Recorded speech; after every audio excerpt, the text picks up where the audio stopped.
Welcome, Mayor Khan. Perhaps if I could ask you to introduce yourself and indeed your team for our records, please. Good morning, Hugh, and thanks for inviting us to talk to the Select Committee today. I'm joined by Gareth Powell, who's the Managing Director for Surface Transport from TfL. I think he's joining us on Zoom.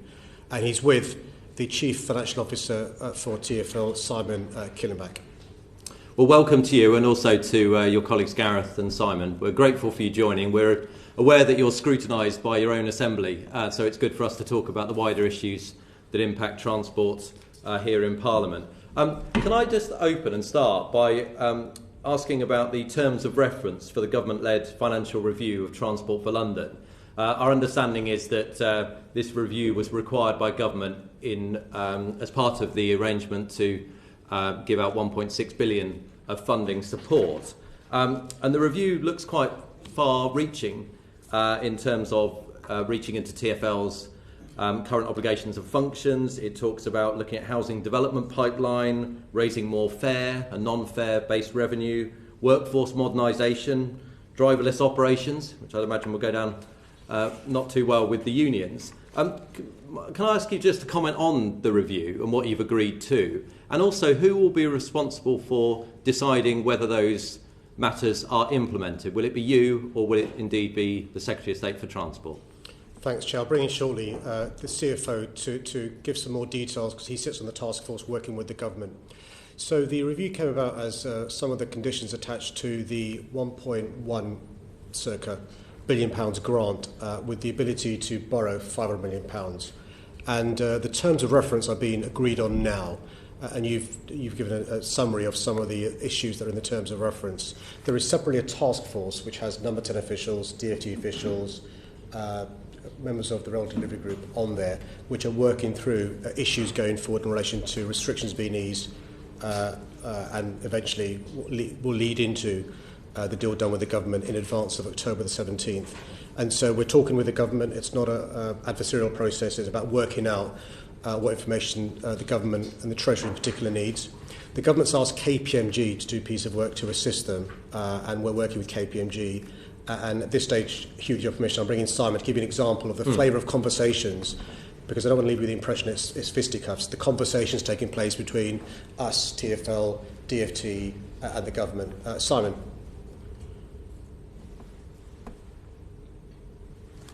Can you hear us, Simon? I think you're on mute, Simon. Oh, you're on mute, Simon, we believe.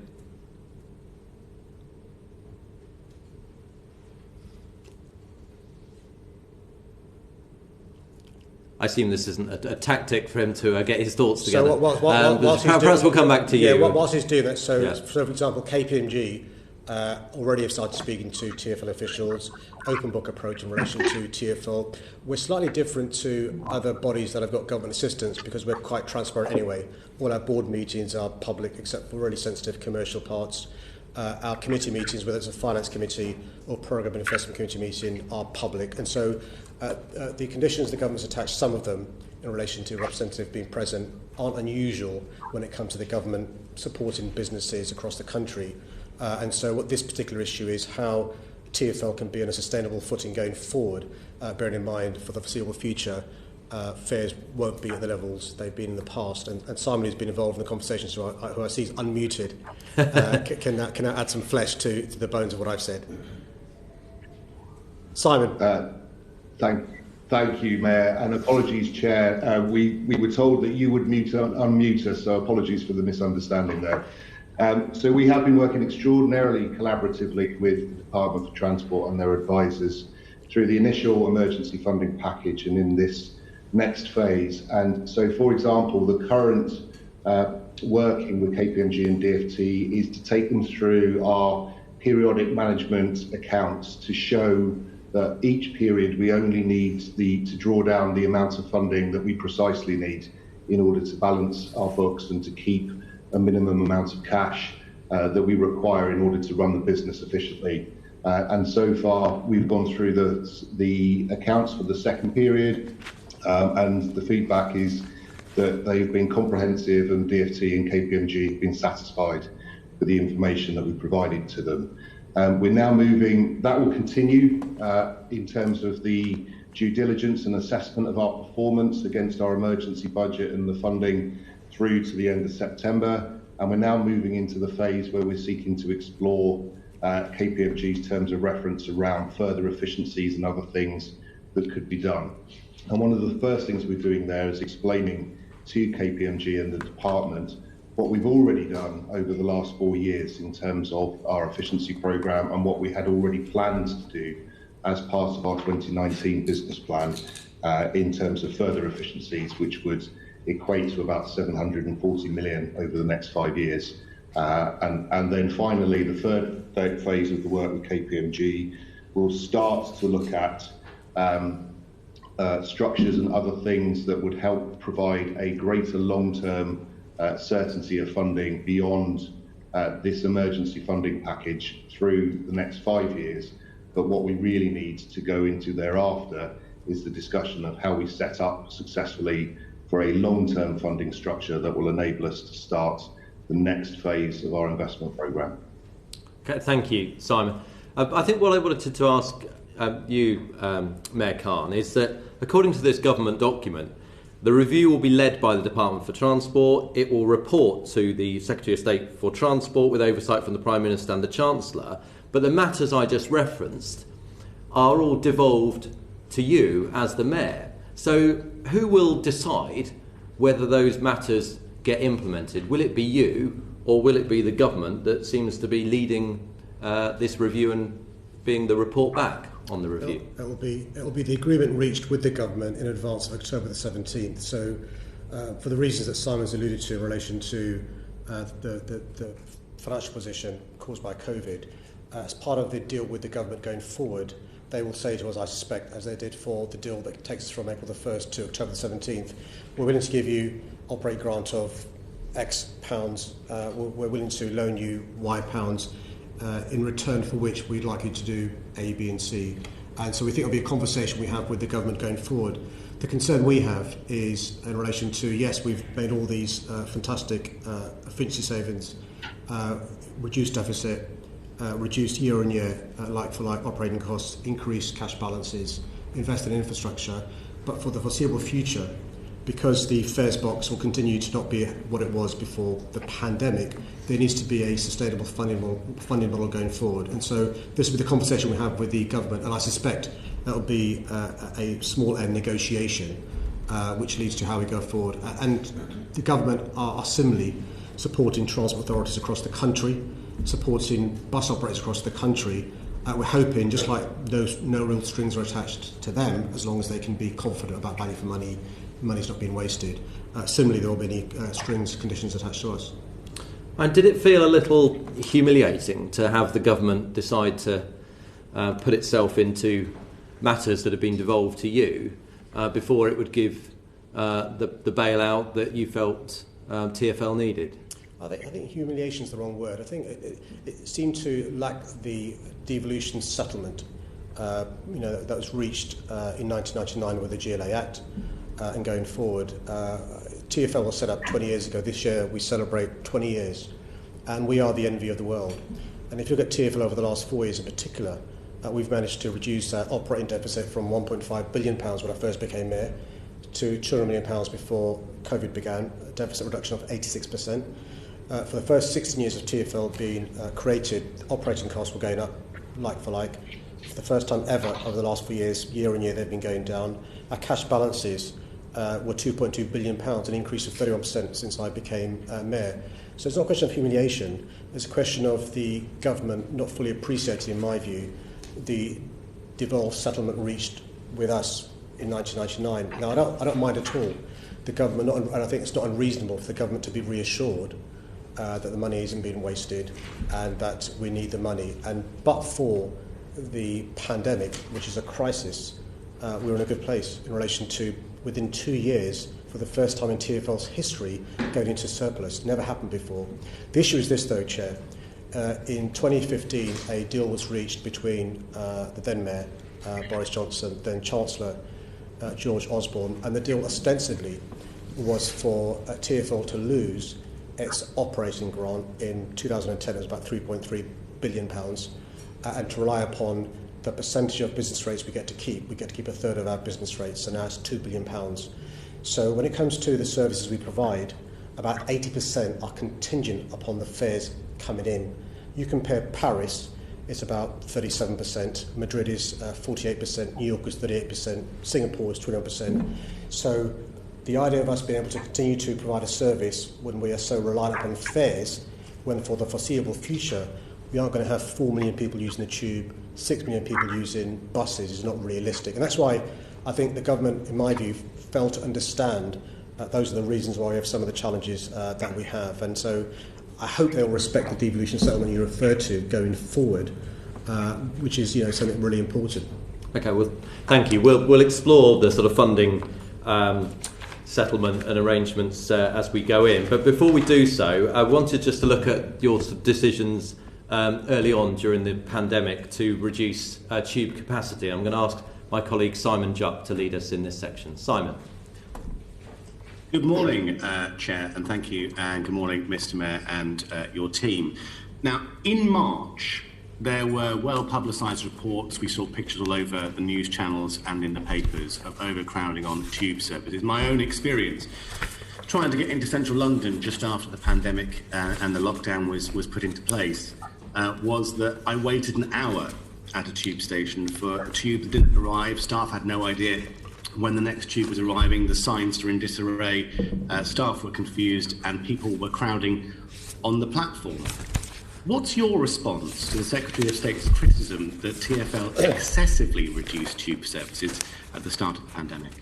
Thanks, Simon, for your question. So firstly, can I just begin, Simon, by paying tribute to our workers who've been working incredibly hard over the last few weeks and months. 44 transport workers have lost their lives in the last 18 weeks. 6 employed by us and the rest by partner organisations, and my thoughts and prayers and condolences are with their families, relations and friends. And so we, throughout the pandemic, have been providing the maximum services we can with the staff we have. Just in that 1 week period, Simon, between the week of the pandemic, our staff absences went from around 6-7%, which is not unusual, to more than 20%. And at one stage it was a third, and they were mainly train operators, but some others. And they were for 3 reasons, Simon. One is because staff were sick. 2, because they were self-isolating. If you remember, the advice back then was, if you had symptoms, to self-isolate for 7 days, 14 days, including if you remember your family had symptoms, or they were shielding. And so we provided the maximum services we could on all our services, and at worst part of the pandemic, we still managed to provide in rush hour more than 60% of tubes and more than 80-85% of buses. And what we did is we reconfigured our services to make sure no line closed down unnecessarily by making sure our operators, our staff were working in the busiest stations. And what you referred to, Simon, are some particular pinch points we experienced early doors which we weren't fully sighted of. And they were on Central Line, they were on part of the Victoria Line, and there are parts of the lines that serve East London. North Acton was a good example where there was pinch points. Stratford, good example. Canning Town, and a few others where there were interchanges. And one of the reasons that caused the pinch points and the issues was not simply the need to socially distance, but because our drivers were having to come in from a line, stop the train there to allow interchanges to take place, which led to the images you saw in the media of people not socially distancing. These were rare examples. By and large, the service ran well. And I just remind you, we have, roughly speaking, 270 stations. We have more than 9,000 buses. And the examples of congestion that you experienced, and I apologise for the experience you had and others had, was in the exceptional minority rather than the norm. I think my concern was less for me, but also for some of the NHS workers who had to get to hospitals and other places across the capital. Yeah, no, that's a really good point. Going back to the point, though, and I realise that this was a fast-moving situation and judgments and decisions had to be made, but it did seem in complete disarray. Have you learnt lessons as a result of that? We hope we'll never experience this again, but if we do, we can't see those things again, can we? Well, one of the key lessons we've learned is in the importance of messaging. So you mentioned NHS workers. This was one of the reasons why we're trying to get the government to give clear messages about who an essential worker is. And that confusion led to many people using public transport during the rush hour when they really shouldn't have done so. There was also a fact in London and across the country, many Londoners are on 0-hour contracts and work in the gig economy, and if they weren't working, they weren't getting money to put food on the table, and they were making the choice to go to work. I don't accept the deflection. My question is more focused on the fact that you've got to learn lessons from that week. Now, I appreciate the services that are currently running now on TfL are working well, but in that first week, in that crucial period, we had to get this right. Unfortunately, TfL didn't. And that has an impact. It will have had an impact. And I saw people who were clearly distressed on the station platform because of what was surrounding them. So have lessons been learned to ensure that if we ever face a situation again, if we have a second wave, this doesn't happen again? Well, I'm sorry if you think me answering the consequences of government policy or deflection, but the point I was reaching was the increase in numbers we saw in particular were those parts of London where Londoners work in those sectors, and that's why I was referring to the East London stations. So what we now know, Simon, is in East London, it's quite clear, many of those Londoners work in 0-hour jobs in the gig economy, and so they've got to use public transport because they feel they've got to work to get food on the table. So we now know going forward, God forbid, if there was another pandemic of this level, that actually we've got a better idea of the labour force in London. So, for example, we know in those parts of London where more Londoners can work from home if they need to, whereas in other parts of London we know where they can't. So the importance of clear message is important, but also the importance of recognising some Londoners will inevitably feel they've got to go to work, which means using public transport often will be inevitable. And so one of the things we did in the first few days was work with the train operating companies. There was particular issues with C2C, with their trains decanting at some tube stations leading to large numbers of people coming, and also buses terminating and their passengers decanting. So one of the lessons we learned in real time in the first couple of days, and Grant Shapps played a good role in coordinating the different lines coming into London with the TOCs, was working out when trains decant or buses decant, making sure it doesn't lead to congestion on the platform. It's really important to address that. And so there are lessons, of course, we learn in real time. You do accept that mistakes were made then in the first couple of days of the pandemic in relation to the services that were on offer. I appreciate what you say about staffing. I appreciate what you say about the impact and the importance of clear messaging from all corners of government. But do you accept that mistakes were made? No, I don't accept in the way you caricature TfL's actions during that period. What I saw was the maximum service levels that could be provided being provided. I saw staff willing to move in a rather chaotic way. I mean, people were waiting at a tube station, in my case, for upwards of an hour, seeing signs saying something was coming in 4 minutes, 0 minutes, disappeared off the screen, nothing arrived. Well, we had at one stage up to a third of our train operators either self-isolating, sick or shielded, which is one of the reasons why I asked the government to increase testing, which wasn't available at that stage. So again, I completely take all of your points, Mr. Mayor. Absolutely, I completely understand that. So. But unfortunately, the communication from TfL through systems and cascading down to staff just wasn't good enough. Well, that's not the case. And when it comes to messaging and consistency and clarity, I would argue TfL's was far more clear and concise and effective than anybody else's. For example, we were emailing customers. We had British Transport Police present at stations, which we were concerned about. We had enforcement officers present at stations and hubs, we were concerned about. We had Londoners doing the right thing, staying at home. There were issues at some stations, I call them pinch points. You're right that led to some passengers being quite distressed because they couldn't keep their social distance. There were some people using public transport in rush hour who I'd wished hadn't. The good news was, Simon, many employers were really responsible and staggered their start times and their end times to recognise the concern of passengers. I'm sorry for any distress caused to any commuter in London because of the inability to keep their social distance. One of the reasons, indeed, since early April, I've been lobbying the government to change their messaging around face coverings because I saw the evidence about the difference face coverings can make.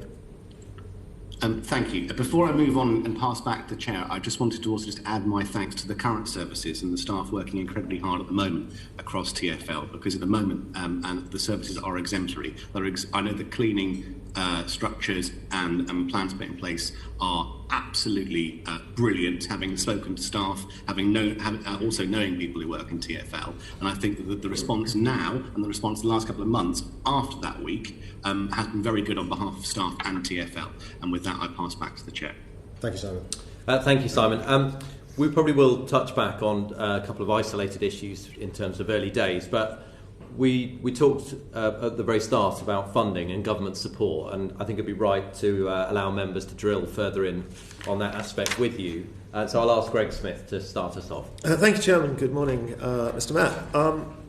When the crunch point came and it was clear that you needed a central government financial support package for TfL, I appreciate some of the points you made earlier, but what in your assessment was the breakdown between the shortfall that had come about through no fault of your own or TfL's or anybody else's because of the pandemic, and what was the proportion where the finances of TfL were already at a sticky point?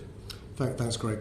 I'll bring in shortly, with Chair's permission, the CFO to answer with more details. But let me give the context, which is when I became Mayor in 2016, I was aware we weren't going to have an operating grant for day-to-day services from the government. So we need to plan accordingly. And that's why, for example, we decided to, unlike the previous 16 years, try and see if we can reduce operating costs to run the service. As I said, we serve, roughly speaking, 11 million. We have 10 million journeys a day on TfL. 2/3 of actually national journeys start or end in London. And we've managed to, before the pandemic began, do a good job in put TfL on sustainable footing. So, it's worth saying again, operating deficit down by 86%. Quite remarkable. £1.5 billion deficit when I became there, £200 million before Covid, going to surplus in 2 years. Like-for-like operating costs going down. Cash balances, we're required by law, according to the CFO, to have 1.2 billion. We had before the pandemic 2.2 billion. So we had cash reserves built in. And those cash reserves were crucial to pay for the services for the first 2.5 months. As early as March 24th, I spoke to Grant Shapps and explained March 24th that it's quite clear we are spending our reserves at a rate of knots that's not sustainable, bearing in mind this pandemic appears to be here for a while. £100 million a week lost in fares. It costs us £600 million per 4-week period to run TfL. So it doesn't take much to work out that at some stage the cash balance is going to run out. There's no fares coming in, 90% fares lost. At one stage, Greg, we had only 5% of people using public transport, the lowest numbers any time since the 1800s. And so we began talking to DFT and Number 10 really early on, because we could predict early on there'd be issues about funding going forward for day-to-day services, but also the infrastructure that you need for existing services. And so those conversations began pretty early on. We also, from the CFO, knew the date by which our cash balances would reach a level where we only had 2 months' worth. We're covered by the local government legislation chair, which means we've got to have 2 months' worth of money to pay for services before we've got to service Section 114. And so the CFO, which is his legal duty, was reminding me regularly about when the deadline is, and he was also just telling DFT when the deadline was. And we reached a deal on the day when the CFO would have been required to service Section 114. It took us 7-8 weeks, I think, to reach that deal. Okay, I appreciate the points you make, and in terms that everybody has had to make extraordinary decisions in very fast-paced environments because of the pandemic, and I appreciate all the points you make on that. But the point that I want to delve into a little bit is the place where TfL finances were on the day things started to go wrong because of the pandemic. And certainly government figures suggest that because of decisions you took under your mayoralty, you were nearly £700 million down in terms of fare revenue because of your pledge to freeze fares. And you said yourself a moment ago that you knew you weren't going to be getting the grant anymore. Therefore, you still did that. Should I deal with that? If I can just make 1 or 2 more points, and then certainly I'm very, very keen to hear your answer. Other government figures show that actually, whilst I appreciate the deficit point, The actual TfL debt has gone up, I believe, from 9 billion to 11 billion during your mayoralty, another 1.3 billion through Crossrail delays. I was sent another report yesterday that suggests, and I'd love to know whether these figures are accurate, that staffing costs of City Hall at large has gone up by 82% under your mayoralty, and 518 employees of TfL are on over £100,000. So when it's the case that you as Mayor of London, I appreciate it is your job to go into bat for London, but when you go to the government, where obviously tax revenues come from all over the United Kingdom, and we heard from Andy Burnham and Steve Rotherham quite jealous of London's position at this committee a few weeks ago, how can it be that TfL gets the big bailouts and other parts of the country don't, when those decisions were taken from the start, your mayoralty to the start of the pandemic? Okay. Chair, there's about 7 or 8 chunky points there, so if you'll indulge me to respond to as many as I can during the time that I have. So firstly, this shouldn't be London versus the rest of the country. I think the rest of the country does deserve more investment, and they should get more investment, not at the expense of London. And but for the pandemic, we were in a healthy financial position. I don't recognise the £700 million figure, but I have seen in Tory literature a figure of £620 million, which is based upon a prediction of fares increase based upon RPI plus 102 over the last 4 years. Let's use that figure for the sake of this argument. So the thesis is you could have had £620 million more than you otherwise would have done because of the fares freeze. And my response is a number of answers. Firstly, because of our fares freeze, we've not seen the reduction in bus usage in London we've seen across the country. I can give you a table of bus usage reduction across the country. In London, it stayed pretty good because of our fares freeze. And also I can give you evidence of additional usage of public transport in London, tube numbers, bus numbers, which are incredibly healthy. Our tube pays for other services. We make a huge profit there because of one of the reasons is the freeze that we've had, notwithstanding people's leisure activities changing, their work activities changing, and also their shopping activities changing. Secondly, in relation to our financial position, the deficit was going down from £1.5 million from the previous mayor, who's now the Prime Minister, to £200 million before the pandemic began, with a plan to be in surplus for 2 or 3 years. Hardly an example of an organisation that's not sustainable and a good financial footing. But also, our cash reserves were going up. Now, you mentioned debt. When I became mayor, our debt was £9 billion.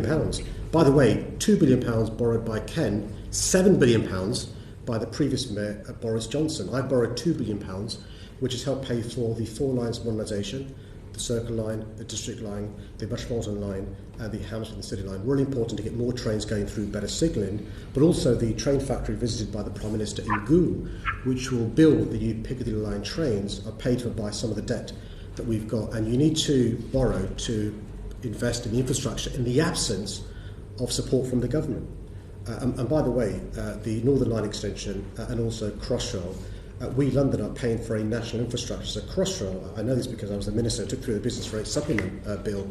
Crossrail, before the Crossrail delay, London pays for 2/3 of which according to the National Infrastructure Commission, a national infrastructure being built.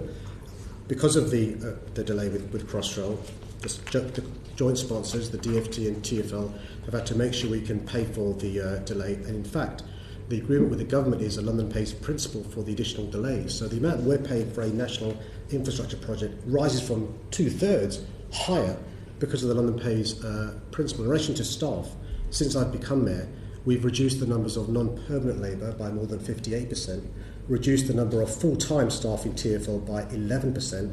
The previous commissioner had a pay freeze during my mayoralty. The new commissioner has begun on the same pay given to Peter Hendy, who was the commissioner under Boris Johnson. Just to cut across you, that is an in excess of £500,000 salary, isn't it? Which salary? The commissioner for the Transport of London. The commissioner's salary now is the same salary Peter Hendy received when Boris Johnson appointed him and kept him, and the same salary Mike Brown received on his appointment when Boris Johnson appointed him. And so the basic salary is less than that figure. You're including other issues in that as well. We've also reduced the number of staff who earn £100,000. That's gone down, and we've reduced the bonuses have gone down as well. any objective criteria, looking at TfL, we are a body that's on a sustainable footing and has made huge efficiencies over the last 4 years. One of the reasons, Greg, I say with respect, we are the envy of the world. Well, look, I use the tube every day. I'm in London, and like Simon said, actually, I think services right now, today, are very good. I mean, clearly there were issues at the start of the crisis, but Simon's covered those earlier. You have been critical in the media and in your own scrutiny sessions at City Hall about, I think you said that it wasn't the deal that London needed that the government offered you. So given everything you've just said that presents the financial position of TfL in a very different light to not just Tory literature but what the Secretary of State for Transport has said at the dispatch box in the House of Commons and indeed in official documents, what would have been the deal you wanted? Yeah, so the deal that we want, we've still got a new deal to do in October. The deal we've done with the government is one that takes us from April the 1st to October the 17th. So what we want from the government is a deal that gives us a long-term sustainable plan going forward. We aren't asking for special favours. You made the point, which is a fair point, by the way. I hear it as well speaking to colleagues around the country about a perception that London gets too much. And I generally say, you know, I believe in the nation state. I believe those with the broadest shoulders should carry the greatest burden. I'm quite proud that London contributes hugely to our nation's wealth and prosperity. I think the last figure I saw, we contribute more than £500 billion to the national's wealth and the GDP. I'm very proud of that. That's between a quarter and a third of our country's wealth, as it should be. We receive far less in taxes than we pay in. Again, I've got no issue with that. You know, we're the capital city, and that's fine. But if we're going to have a good recovery, we need to realise TfL is really important in relation to the jobs, the wealth, the prosperity, the homes we need as well. So the deal I was looking for from the government, and I'm looking for going forward, is how to help us during a period of time where fares will not be at the level they were. And it's not sustainable for us to have 80% of our services provided by fares in the short to medium term. And I say there's no other city in the world that has that proportion of their income from the fares box. Singapore, 21%, Hong Kong, 37%, as I said, Paris, 37%, New York, 38%, Madrid, 48%. We're 80%. It's not sustainable when we've not got fares coming in for the reasons that I've alluded to. So what we want from the government is how we can pay for ourselves going forward, and also work done with infrastructure. And there's two options the government's got, really. We've seen from examples around the world and how things were done before. One is for the government for the short to medium term at least, to give us a grant in relation to covering the fact that we can't get the fares coming in that we had before. You've seen the numbers in the tubes today, if you've used the tubes today. Very low. Roughly speaking, 20%. Lower than that in my experience. Quite, and the line you came in exactly. Buses is about 35%, but for the foreseeable future, it's going to be low. And we've had, Greg, in the last couple of weeks, big employers saying to their staff, you're working from home for the next year or so. Right. And secondly, proper fiscal devolution to London. The former Prime Minister, when he was Mayor, commissioned a report done by the London Finance Commission, which gave some solutions about how London can have more power and resources to deal with some of these issues. We get to spend 7% of taxes raised in our city, New York 50%, Tokyo 7%. And so the Boris Johnson report is actually a good template for the sort of fiscal devolution that would mean that we'll need to go to the government, asking for assistance in difficult times, because we'd be able to box and cox within our own resources through fiscal devolution in the report from the London Finance Commission. So those are the two sort of options, or a combination of the two going forward. But I think for the short term, Greg, we're like every other transport authority in the country, and indeed every other transport authority in the world, who will be reliant upon central government assistance to take them through this difficult time. Paris, New York, Madrid, Hong Kong, Singapore all have their governments step in and support them during this difficult time. No, I appreciate that point. My last very brief question, because I appreciate the time is rolling on, is when you do talk to your fellow mayors around the country, and I'm not making this a political point, let's keep it all within the Labour mayors, Steve Rotherham and Andrew Burnham, etc. As I said earlier, I think even they do feel a little hard done by in the way that London is treated slightly differently. And I get the point you make about that London as the capital city is an economic centre, is the place where an enormous amount of wealth is created outside the obvious pandemic restrictions that we've got. How do you answer that point to the rest of the country and your fellow Labour mayors, and every other mayor bluntly, that London should actually get that greater slice of the pie? I've got a very good relationship with all the mayors, Tory and Labour. The M9, we meet regularly to discuss a whole host of issues. I support them in calling for more investment in their regions from the government. I think cities and regions need more devolution, more powers and more resources. I don't think it's a zero-sum game. I don't think Manchester or Liverpool or West Midlands or the West of England or Tees Valley or Sheffield, getting more investment or the North West, North East should be at the expense of London. I think it's possible for all of us to do well. My argument is in relation to our country. I'm not asking for a bigger slice of the pie. What I'm saying is give us more control over the pie we have and we can grow the entire cake. And so the point I make gently to the Andys or the Steves or the Tims around the country or the Benz is actually it's not London versus the rest, it's London and the rest. Let's work together to try and say to the government when they talk about taking back control, what it should mean is taking back control for the cities and regions rather than Brussels moving to Whitehall. And so we think with more devolution across the country, we'll make a better job than, and I love them as we do, civil servants in Whitehall deciding on the allocation of resources. Thank you. Back to you, Chairman. Thank you, Greg. Sam, do you want to continue? Thank you, Chair. Hi, Sam. Just trying to drill into some of the questions that my colleague Greg Smith was just asking. When did you actually first, was it the 24th of March that you met the Secretary of State for Transport? And could I ask what his reaction was when you put to him the gravity of the situation facing TfL? Well, so the phone call was ostensibly to assess the crisis and to work together because of some of the issues that Simon referred to about decanting of passengers, some stations being busy. And I was... And Grant mentioned his concern in relation to the issue of finances and the fares increase, which I was a bit taken aback by. When you've got this massive crisis taking place in this pandemic, I was surprised Grant raised that. I gave him a short response to the fares point, and we agreed to revisit the issue of finances of TfL at a later stage. And that's when, very, very swiftly, and I give Grant credit for this, Grant asked his team and the Treasury and TfL start working closely together.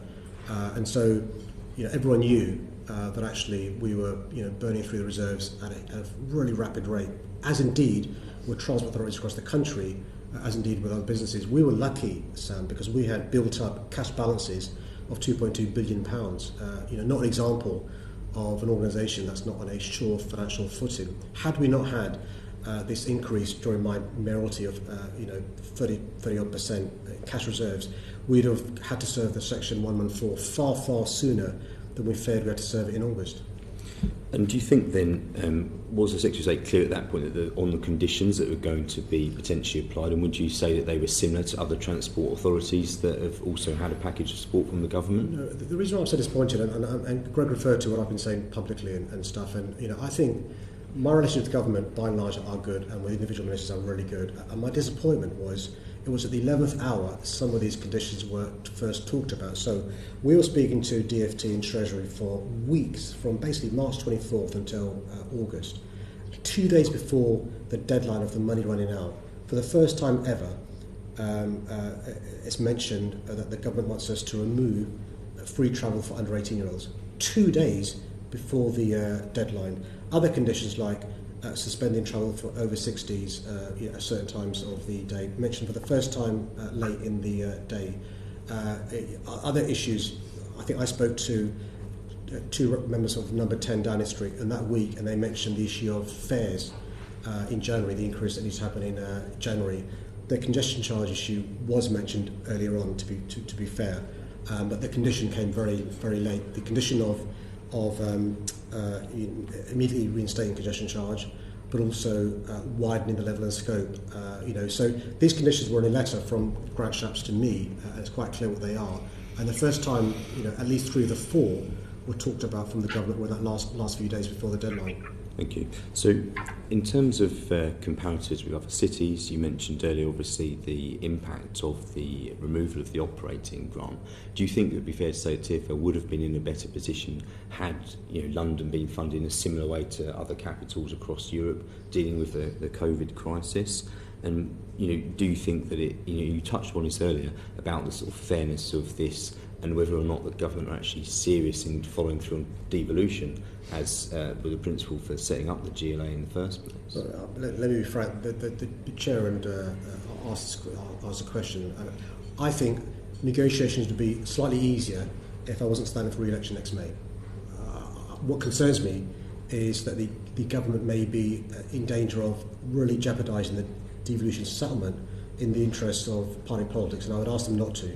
I think it's really important for the government to realise we are the only major city in the Western world that doesn't receive a subsidy for the day-to-day running from central government. Notwithstanding that, we've managed to make huge progress, reduce operating deficit, reduce like-for-like running costs, increase cash balances.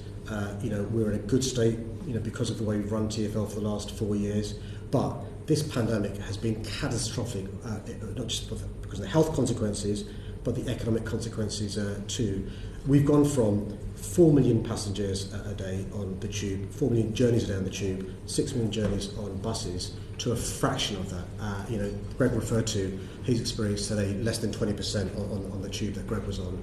And so that affects our fares block. And you all have spoken to Sam, many employers who are saying to their workers, for the foreseeable future, you're working from home. You'll have mates or constituents who now aren't going out using public transport because they're doing their cultural activities locally. So for the foreseeable future, we're not going to have the 8% fares that we need to run TfL. So that's why the government should support us like they are transport authorities across the country, but also other sectors and other organisations, public and private. And what I'd say to them in a gentle way is not to attach conditions and strings that are not just unreasonable but unfair as well.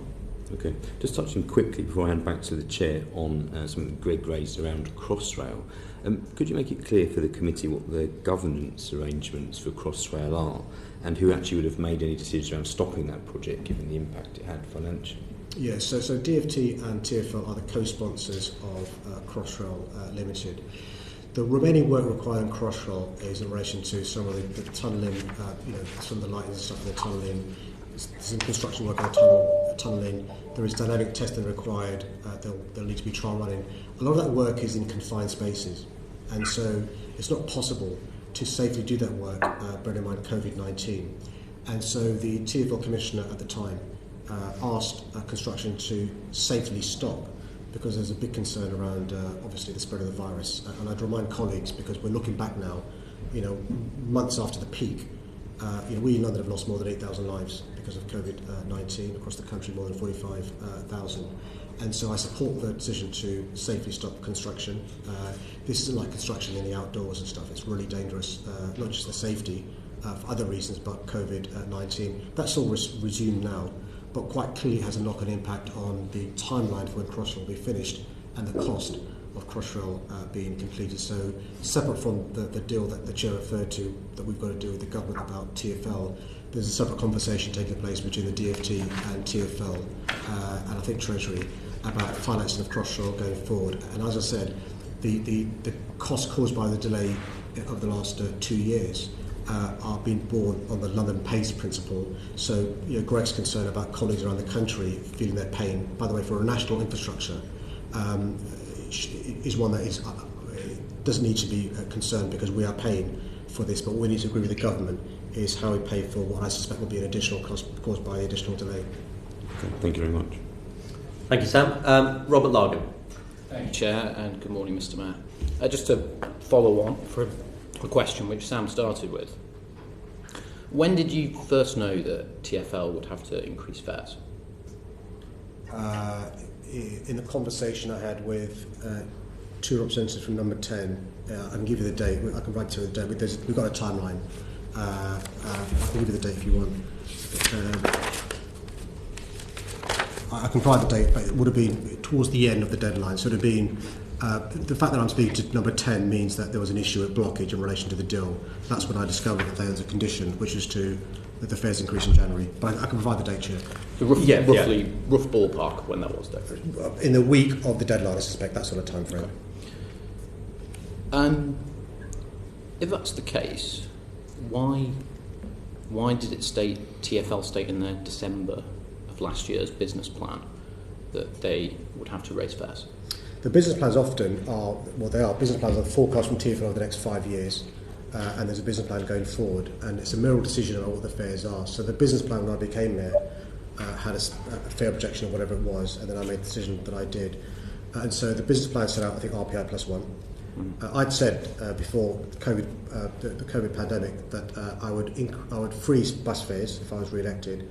I would increase other fares by no more than the cost of living. The requirement on the agreement with the government is fares must go up by RPI plus 1. So they're in addition, they're on top of cost of living, whether you use CPI or RPI. Okay. So there was a recognised need at TfL that fares would have to increase prior to COVID.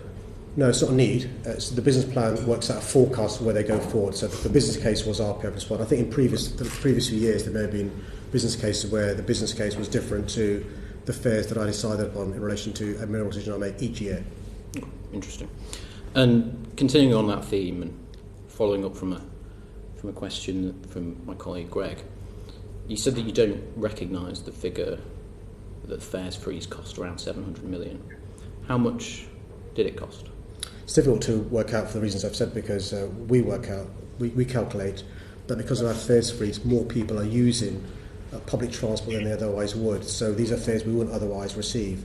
The £620 million figure comes from calculation, which you can do quite easily, which is what the fares were in 2016.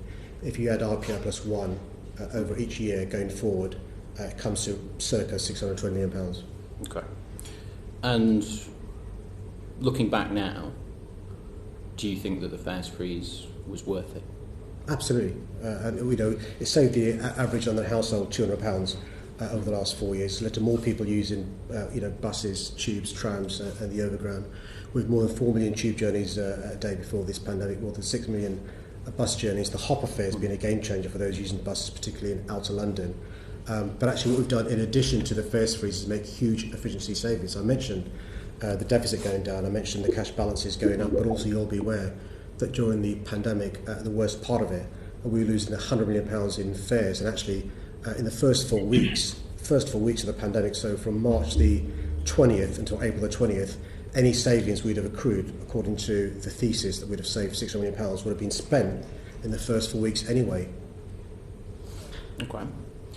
And many of my constituents are quite happy with the fare freeze, particularly for daily tickets if they come down to the day to visit London or come for the weekend. But those regular commuters, about 4.5 million people, use travel cards. They haven't seen their fares frozen. Why do you think that was? I think that's because of a failure of successive secretaries of state to not negotiate with the train operating companies. These train operating companies make huge profits. They provide a poor service. There are often delays and cancellations. Yet their fares have gone up each year higher than inflation. And the point I'd make to the Secretary of State is, if we can provide the excellent service, both Simon and Greg and you have just talked about the excellent service that your constituents have. If we can provide a great service, no cancellations, no delays, and also make the efficiency savings we have, why can't they? Mm-hmm. Thinking about that efficiency at TfL, and also talked about Crossrail and the cost that that's had to income. I've seen figures saying that out of the 25 major infrastructure projects at TfL, 17 of them are facing either delays or cancellation. Is that figure right, and what's led to that? Yeah, Robert. So what we're doing is we're looking at all our infrastructure projects in relation to whether they're affordable without government support. And so we've got a number of buckets: critical, priority, desirable, going forward. And so what we're doing is looking at each project and also whether contracts have been entered into and how far they've reached. And so the chair referred to the discussions with the government. What we'll be saying to the government is to explain to them which projects we can't stop for the reasons I've said, contractually obliged to do so, or they're almost finished. which projects we can pause if there's an issue with support from the government, and which projects we would need to stop and maybe come back to later on. So examples of projects we're going to definitely carry on with: Crossrail, the bank improvements, Northern Line extension, Old Street roundabout improvements. We think the streets-based stuff we can carry on with. Actually, the government, to give them credit, have given us £55 million for the streets-based stuff, and we're very grateful. And actually, both the Prime Minister and Grant Shapps have been very public and vocal about the need to encourage more active travel, walking and cycling. We're very supportive of that. Other projects which we may need to pause, a good example of that is we think, yes, we're ordering new trains for the Piccadilly line, that's going to go ahead. But if we had new signalling, that could improve could have more trains going through the Piccadilly line, which could take more passengers. We may need to pause the signalling for the reasons that I've alluded to. Other projects we may stop for the foreseeable future because there is no immediate need for those. We're going to go forward. And the last bucket, of course, is we've still got to invest on infrastructure that is needed to run the transport we have. So the stuff we already have needs to be regularly invested in stuff. Okay.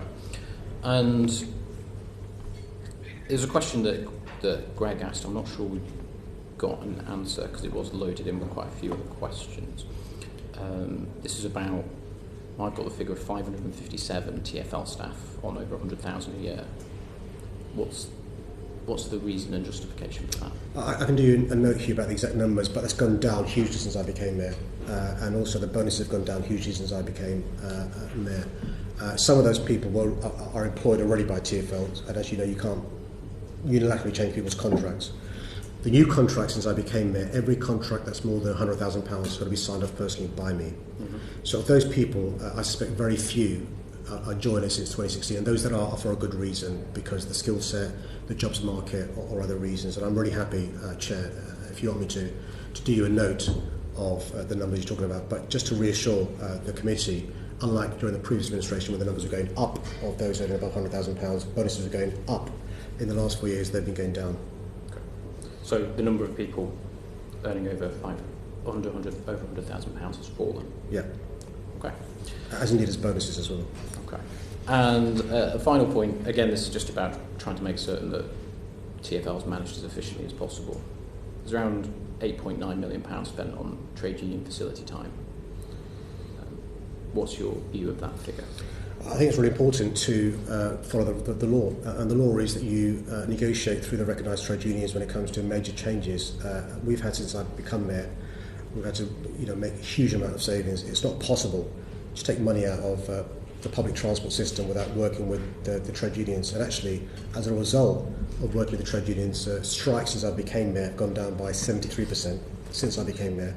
You'll remember the days when London came to a standstill because of strike action, because the previous mayor refused to talk to trade unions over 8 years. So we've reduced strikes by 73%. At the same time, it's taken out of the TfL budget a large number of staff, reduced TfL staff by 11%, non-permanent staff by 58%, but also made efficiencies on the network. And that's why I can say proudly, our deficit is down by 86% over the last 4 years. Like-for-like operating costs down for the first time in TfL's history in the last 4 years, and a cash balance has managed to go up. Thank you. Obviously, my constituents, the reason they're asking all these questions is given the bailout. My constituents have a transport system which is still several decades behind the capital. And obviously, it's sometimes quite hard to swallow when their taxpayers' money is going into bailout money. But can I say, Chair, that's a really important point. Can I just say to your constituents, I wouldn't normally be asking central government to support us financially, but for the pandemic, I wouldn't do so. And I'd say, in a respectful way to your constituents, I'm really proud that London does give its fair share to the nation, as we should as the capital city. I believe the nation state, and so I think your constituents deserve more investment in public transport. And I'd lobby the government on their behalf as well. Thank you. I'm sure the people of High Peak would appreciate that. Thank you, Chair. Back to you.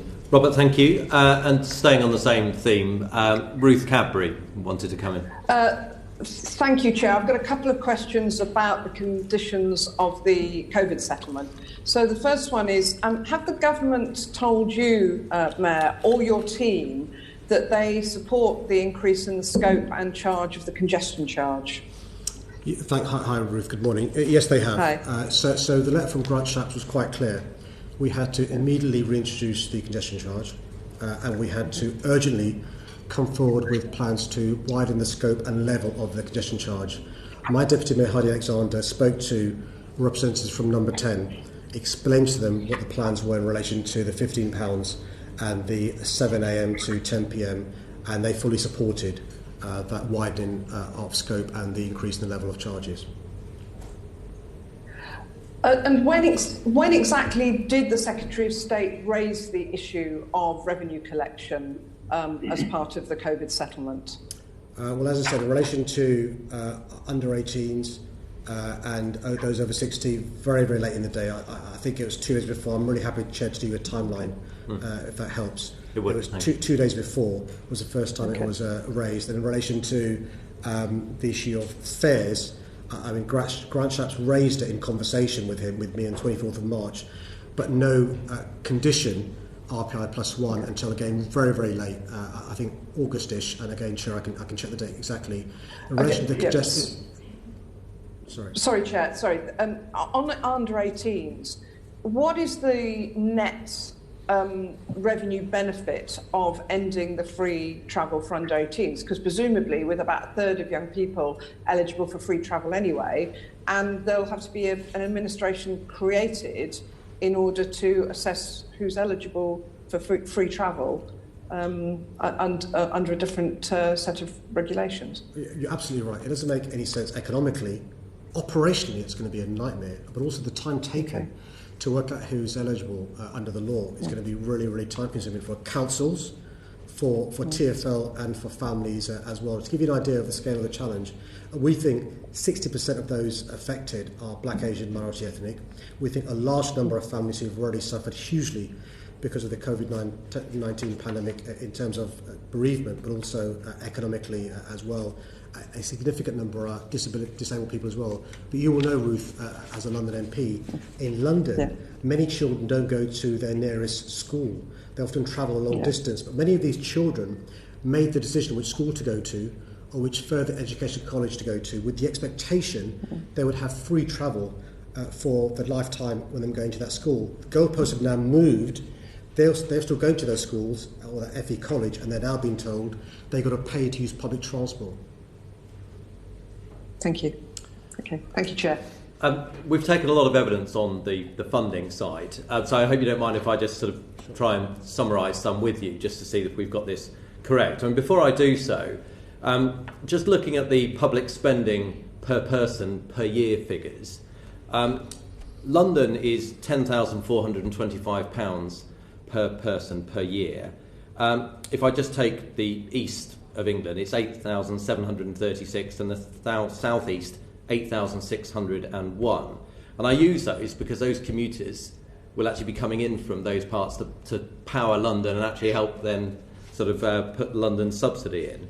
And then if you look at the overall transport breakdown, so the amount spent per region per year, the northeast, where Graham is from, it's just over 3 billion.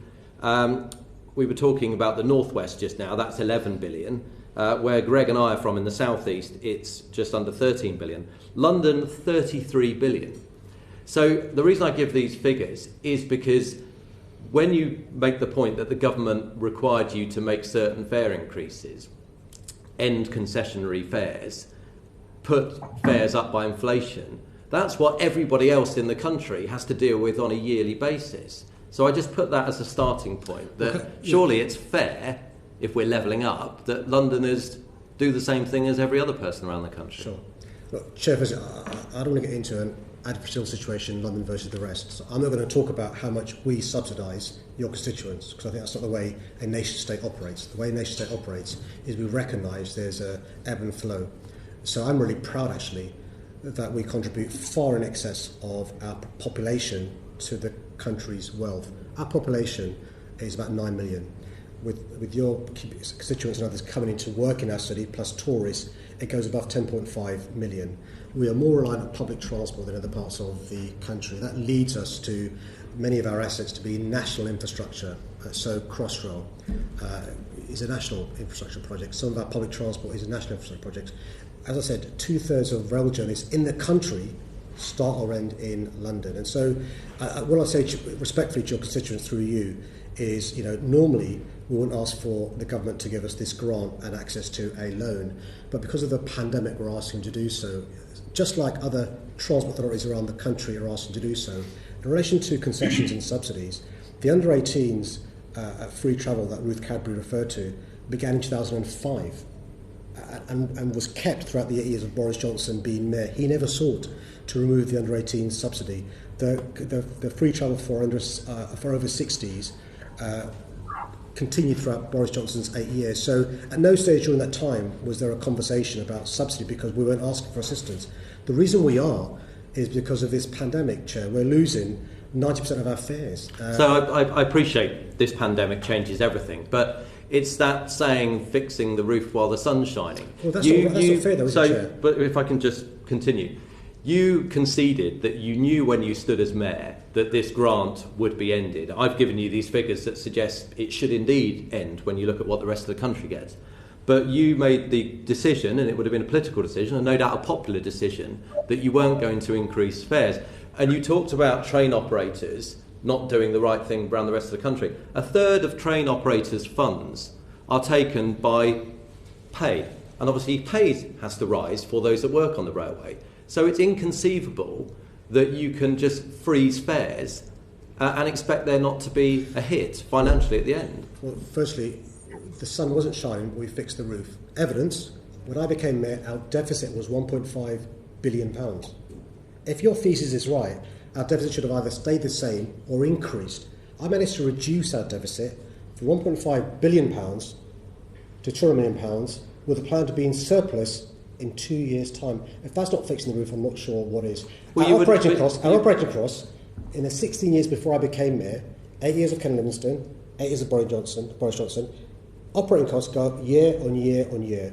I managed, from 2016-17 onwards, to reduce on a like-for-like basis operating costs year on year, which has saved us about £700 million, fixing the roof while the sun isn't shining. Our cash balances, Chair, when I became mayor, roughly speaking £1.2 billion. They didn't go down. They didn't stay at that level. We've managed to increase cash balances to £2.2 billion. Yeah, but what I'm saying, well, let me put it this way. You could have reinforced the roof because you'd have had an extra £620 million if you'd done exactly the same thing that every other part of the region does, which is increase fares by inflation because the costs of running the transport system increase by inflation in the way I've described. You chose, for political purposes, not to do that, and then it feels as if you're then blaming the government for not funding you. So effectively, you did it all right. That decision didn't make any impact at all, even though it comes in at 620 million.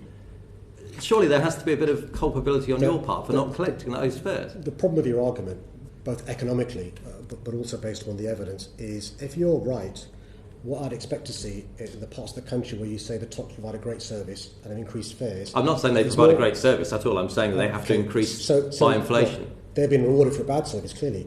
I'd expect to see more passengers, more commuters using those trains, using those buses. They're not. By comparison, in London, we've managed to, because of our efficiencies, freeze fares, improve services, and invest in infrastructure. So the 4 lines modernisation, the new Piccadilly line trains, the improvements we're making on the Northern Line extension, the Bank Station improvement, Old Street roundabout. So because we spend within our means, but also we've managed to bring in efficiencies. And I say to you respectfully, Chair, actually, you talk about it was good politics to freeze the fares in 2016, but it made good economic sense as well, as shown by the evidence. You'd be in a more sure footing. But actually, cash balances were low. But you can't give us the evidence because it will be political success, no doubt, because it helped you get elected. I mean, when you say to people you're not going to put prices up, they normally are very happy with that. But we all know there's a financial reckoning. but it would be economic madness because you're then 620 million short. You say that helps you grow, but you can't actually give us exact figures by how much that grew by. But we can, because we've got a comparator, which is the rest of the country, where fares weren't frozen. We have a comparator in the years before I became mayor and the years I was mayor. And you can see by any comparison, deficit, cash balances, so give me a figure on the running costs. By you not increasing fares, we would say, on the one hand, that cost 620 million, as you conceded. What did it then give you as a figure because it helped you grow the network? As one figure. Sure. I'll bring in the CFO to answer the question. He's the Chief Financial Officer. And then I'll ask Gareth Powell to talk about bus operators across the country and what we're seeing across the country. But I want one figure, because I'm throwing one figure at you because we know it costs 620 million. You're saying we grew. Therefore, I don't want a thesis or analysis. Sure. I want a figure. So what we'll give you, so let's have on one side of the scales 620. I'll accept that figure for the sake of argument. Yeah. We'll have 620 on one side of the scale, and then I'll ask my CFO on the other side of the scale to show all the savings I've made and all the ways I get to more than 620 over the last 4 years, and we can see whether it's value for money. Simon, sorry to put you on the spot. So Simon, can you give me that one figure? Yeah, so the figure is the reduction of the deficit from 1.5 billion to 200 million, because that fares cost is contained within that net deficit reduction. So, the deficit reduced even though the operating grant was removed, which was £740 million a year, and the total fares freeze, as the Mayor has said, which would have been 640 million in 2016 terms, had passenger numbers grown at the same level that they were expected to in 2016, but they haven't, because we've had, as the Mayor said, a reduction in bus numbers in London, but a much slower reduction in bus numbers in London than in the rest of the country. So notwithstanding all of those things, the deficit has been reduced from 1.5 billion to 200 million, and the cash balances have been increased to 2.2 billion pre-COVID. So what you're saying is, following what you've just given us, that by freezing fares, whilst it would have cost whilst you would have raised 620 million, in fact you've raised 1.3 billion by freezing fares. No, by a combination of, that's a very simplistic way to put this. Clearly, the reduction of the deficit from 1.5 billion to 200 million takes into account both passenger numbers and demand for passenger numbers, and there are really well-established elasticities of demand for passenger numbers going back 50 years, such that in particular, and I'll let Gareth talk about the bus service compared to the rest of the country, but we know that the hopper fare, for example, has increased interchange capability for people using the buses, and therefore has held up bus passenger numbers in London compared to the rest of the country. And we think, compared to what would have happened had we increased fares, because there is an elasticity of demand. Fares in London, particularly on the tube, are significantly higher than most other places in the world, and the demand has continued to grow over the course of the last 4 years pre-pandemic. So you have to take into account all of the factors that lead to fare income are the demand for passenger services as well as the price of passenger services. And like many organisations that are reliant on passenger income, you have to face the fact that in buses, for example, where demand is declining, that something has to be done about prices to incentivise people to use public transport rather than cars, or not make those journeys at all. Okay, Simon, thanks. And Gareth, we are going to come back on buses, so I won't sort of take that part there. But the other thing I just wanted to summarise, and I think it was where Sam took evidence with regard to the political implications of the raising of congestion charging, the raising of fares, and some of the other matters that have now been agreed. I mean, it seemed to me that you're almost stating that these charge and fare increases were an attempt to sabotage your election material. Is that too strong a way for me to describe it? I think negotiations would be far smoother had these discussions taken place after an election than before one. So, of course, the government may take the view that it was just to actually level up and make, some form of level platform with regard to concessionary fares, London and the rest of the country being the same, fares increasing by inflation, and perhaps a little more, that's the same as well. So you wouldn't see it from that angle, that it makes London more uniform with the way the rest of the country has to suffer. The rest of the country, in proportionate terms, gets far more subsidy than London does in relation to public transport, in relation to, you look at the fares box and how contingent we are and reliant we are on the fares box. The rest of the country, in percentage terms, are nowhere near that reliant on their fares box as we are. What we've been able to do since 2005 on under-18s, since before the mayor was set up in relation to concessions for older people, is to, pay for these things within the budgets that we have. The big game changer, Hugh, has been the removal of the operating grant that was agreed in 2015. As Simon said, I'd forgotten the figure. It's about 740 million pounds a year. So, that was going to be my last point, because you knew when you stood for election that was going, as you said yourself, it was agreed by Conservative Chancellor, for the Conservative Mayor. You knew that was happening. Therefore, that's the point, though. That's why. Therefore, why didn't you then make sure fares carried on rising the same way they do the rest of the country to plug that shortfall that you bemoan? But sorry, Chair, I think we're going in circles. That's the point I'm making. But for the COVID-19 pandemic and but for the crisis, there's no need for the grant that we're talking about or the loan facilities. That's what's led to us losing £100 million a week on fares.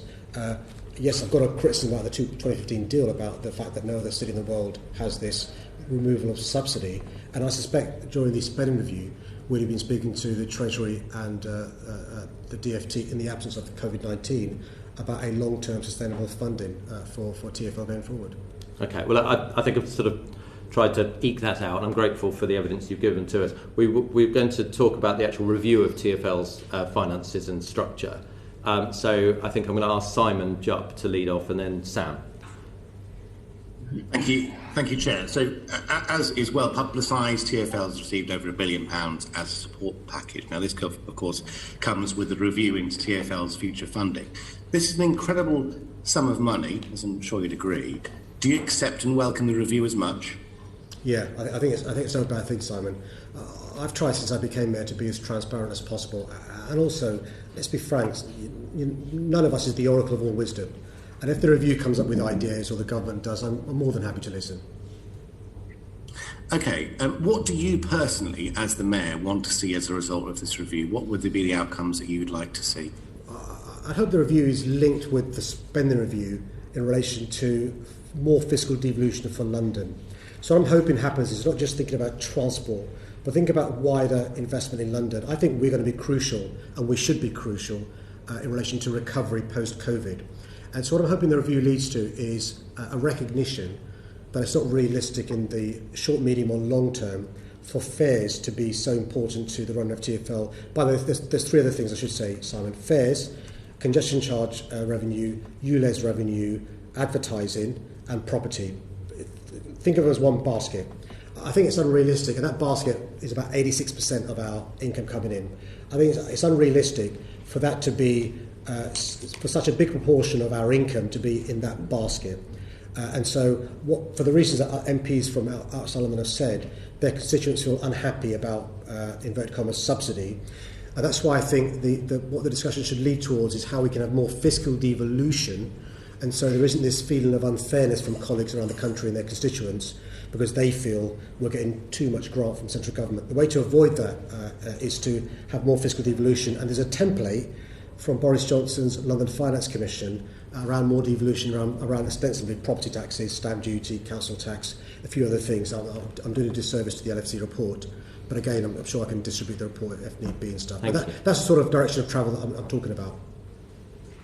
The review, of course, comes at a really interesting time and a really challenging time. For example, the amount of money the TfL should receive as funding will be impacted on the use of services. So with, for example, more employers looking to help employees work from home, do you accept that some services may not return, for example, to pre-pandemic levels, and therefore service levels and staffing levels may need adjustment, potentially causing less funding being required in the future?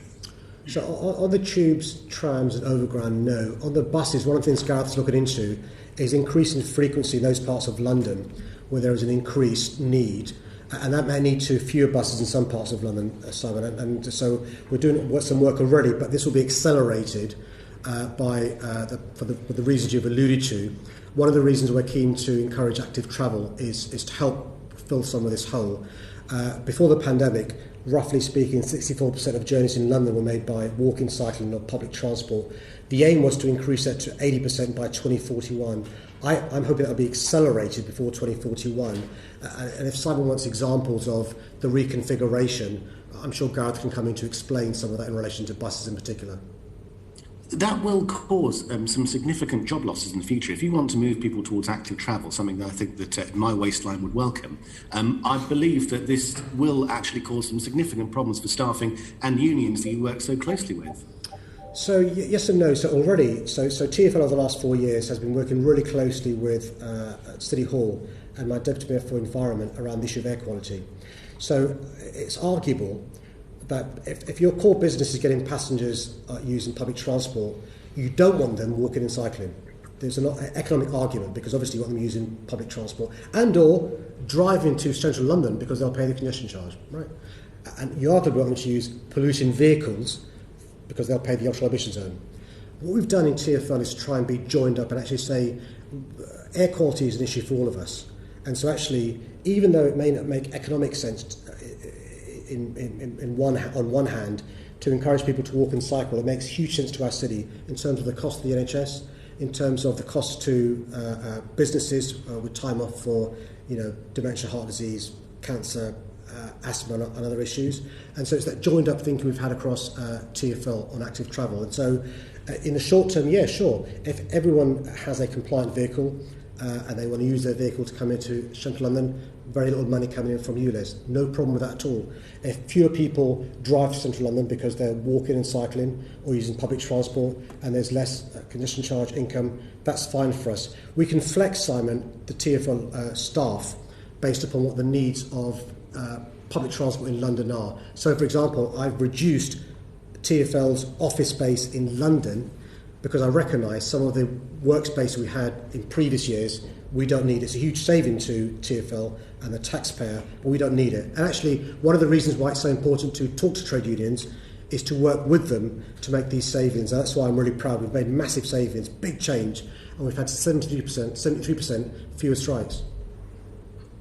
What about the challenge then that, for example, you currently have a good working relationship with the unions, but if you have to, for example, cut the number of drivers, you say about back office staff, that's changed, but if you have to cut the number of drivers in the future, you're going to have massive problems with that, and innovation in services is going to be a significant challenge for you to get that through in your tenure. Do you accept that this is going to be quite a bit of a sticking plaster? I think the sticking plaster is a phrase I use for the government deal. But as far as how we make ourselves more efficient, we've always got to talk to trade unions and our workers and stuff because we need to take them with us. Course. Actually, there are some. I don't foresee a reduction in, for example, on tube, tram, overground, and in buses. I don't see a reduction per se. Even if significantly fewer people are using it, you wouldn't consider not having as many staff. In the short term, fewer people will use public transport, without a doubt. But in the long term, we will need people to be using, various means to get across our city because, we've got a situation where many people, work in one part of London and live in another part of London. Sure, during some days of the week, they'll be working from home, but some days of the week they'll be going to central London. But our culture and creative industries relies upon people being in large parts of central London. In the short term, Simon, you're right. There'll be an issue in relation to few people using public transport and maybe in the medium term. But our population is growing as a city. We're currently, I think, 9 million. The projections are still to be 10 million by 2030, and that's before the 1.5 million people coming into London and before the tourists. So, do you still see that happening? You're basing that, of course, on probably pre-pandemic figures. Do you still see that happening, given the point I made earlier about the number of people who may decide to work from home and may, for example, have a job in London, but may work from their living room in, I don't know, say the best part of Britain, East Devon? Yeah, I couldn't possibly comment except to say, of course, it's not. And I'm sure it is. Okay. So we're doing. That's a really good question. So we're listening carefully to, and I speak regularly to employers in London because you're right. Many employers are already saying to their staff, "You're not returning to work until at least January or this time next year or whatever." So we've got to recognise that in relation to flexing our services.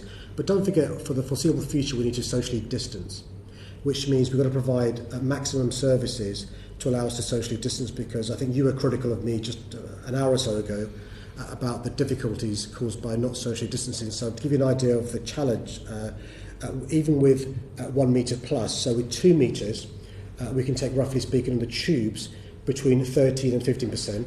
With 1 metre plus, that goes up to between 21 and 25% of passengers, so about 200 passengers on an 800 passenger cabin. On our buses, with 2 metres, we're talking, about passengers going from about 19% to 40%, about 30 passengers on a double-decker bus. So we will still need a large number of services being provided, maximum services actually, if we're going to enable people to socially distance. And one of the things that is clear from the evidence is once people feel more confident about the virus being under control, they'll return to both shopping and but also return to work and return to using public transport as well. Okay, I would say personally I feel very confident using the tube at the moment because the vast majority of people are wearing masks and remaining socially distant. Just one final thing before I hand over to my colleague. The Prime Minister has reportedly said that driverless trains should be a condition of any future funding for TfL. Would you be willing to accept that innovation? I'm very happy to talk to the Prime Minister about it. I think he was speaking off the cuff because he knows as the Mayor, that as a former Mayor, the challenges there are, which are not just the deep line tubes and issues around safety. If we're going to bring in driverless trains in London, we would need tens of billions of pounds of investment to get different trains, to completely remodel our stations, to completely change our signalling, and to completely change our tracks. So put aside the safety concerns, I'm not sure if HMG is willing to contribute that much money on reconfiguring our infrastructure for driverless trains. I think in this country the best example of driverless trains are the monorails at airports. Maybe the DLR's a sort of example, but that sort of investment, unless the government's willing to... But say, for example, if we found that magic money tree somewhere in Islington, would you then accept it as a condition? If the government turned around and said, look, we found this wonderful bunch of cash, but we're willing to invest it, but we'll have to reduce the number of train drivers. Would you accept it? You know, Simon, recently I commemorated the anniversary of 7/7. It wasn't that long ago, 15 years ago. And one of the things I was reminded of is the drivers who led passengers off those trains in deep line tubes. And so the point I'd make back to you respectfully is, there are big safety concerns, but I'm open-minded. As I said, Simon, I don't believe I'm the oracle of all wisdom. I'm happy to have the conversation. I genuinely think the Prime Minister was speaking off the cuff. If I'm wrong, I'm happy to be persuaded. Even the trains that will be built in the Gulf factory he visited aren't fit for purpose for driverless trains. The 4 lines of modernisation, the procurement deals were signed off when he was Mayor on the Circle, District, Metropolitan, Hammersmith and City lines. Even that modernisation will be out of date if the Prime Minister is serious around driverless trains. So the point I'd make is the sort of monies we're talking about and the challenges we'd have are humongous. And so I'm not sure, with respect, it's a serious conversation, but I'm happy to engage. Okay, I think innovation is a very serious thing, but I also share your concerns about potential safety implications. But with that, I'll pass back to you, Chair. Great. Thank you, Simon. I'm conscious we have 40 minutes left and we want to talk about protection of passengers and the restart. But before we move on to that, Sam. I'll just be quick then, Chair. Mayor, just thinking about lessons learned from the pandemic and measures that could be put in place to improve the financial resilience, would you say that it's worth considering the recent government spokesperson that said that, in fact, in the north of England, the money that they were spending was far greater compared to places like London? And with that, to kind of move on from this kind of let's play London off against the rest of the country kind of mantra the government seemed keen to be doing, because actually the money that's invested here, we know that when things like London Transport Network were linked properly with high-speed rail in the future, that's actually going to be a boost for the economy across the country, not just in London. Absolutely. By the way, I think you're absolutely right. I've never characterised this as London versus the rest, and it's really important we don't get into an argument. I think the rest of the country does deserve more investment, not least east to west as well as north to south. And actually, not only is that infrastructure important for our country's well-being, TfL contributes hugely to people moving to their places of work. Jobs are really important, and wealth and prosperity. But I'm really proud that we help create jobs around the country. I mentioned Goole. Derby is also an important train maker. We've got taxis being made, electric taxis in Coventry. Bikes are made in East Midlands. Steel is used from Scunthorpe. Buses made in Falkirk. And so we've all, since I've been mayor, and actually to give Boris Johnson credit and Ken Livingstone as well, we've made sure we invest in UK PLC, and that's why it's important. And it's in our interest for there to be skilled work in other parts of the country. It's in our interest for there to be investment in other parts of the country, because unless there isn't, we suffer because it affects our supply chain. And thinking ahead, do you think there are any particular measures that, hopefully, touch wood, we won't have a second peak, but, we do have to prepare for the worst? Are there any things that, you think, particularly on the financial side, that you want to be having that conversation with the government now to prepare for potential what happens later this year and into next year? Well, look, because of the prudent way we've run the ship over the last 4 years, we had in our cash balances £2.2 billion. So we had £1 billion extra in cash balances than we're required to do so. My concern going forward is what would happen if we didn't have that level of cash balances in relation to, God forbid, a second wave or another pandemic. And that's why I'm hoping the government isn't just talking about us washing our face, but is building the resilience we need going forward to run the day-to-day services, but also the infrastructure pipeline as well. You can't turn a switch on or off when it comes to infrastructure. Robert asked a really good question in relation to pausing infrastructure spend. The problem is if you stop or pause infrastructure spend now, the problems aren't seen now, the problems are seen down the road. And that's why I hope the government is thinking not just short term, but medium to long term as well in relation to the needs of our country in investing in London. I think the National Infrastructure Commission recently said, not only Crossrail 1, but Crossrail 2 is crucial for our country. Crossrail 1 is basically east to west. By the way, Reading to Sheffield, last time I checked, neither Reading nor Sheffield were in London. And Crossrail 2 is going to go from southwest to northeast. Both the start and end are outside London. So you mentioned improvements around commuter trains and the rest of the country benefiting outside London. But actually these sorts of infrastructure projects benefit the country, used by many commuters who are constituents of MPs around this table. Thank you very much, Mr. Mayor. Back to you, Chair. Thank you, Sam. Well, actually, I'm coming back to you because we want to move on to protection of passengers and workers on London transport. And you rightly talked, Mayor Khan, about the 44 people who work for TfL or partner organisations who sadly lost their lives, and also the thousands of your workforce that have put themselves right at the front line, and we pay respect and tribute to them. So, Sam, do you want to lead us off here? Thank you very much, Chair. So, Mr. Mayor, it's been obviously a very difficult time for many of London's communities, particularly ethnic minority communities, as you well know, and many of the frontline transport workers have, sadly, obviously, paid with their lives this terrible crisis.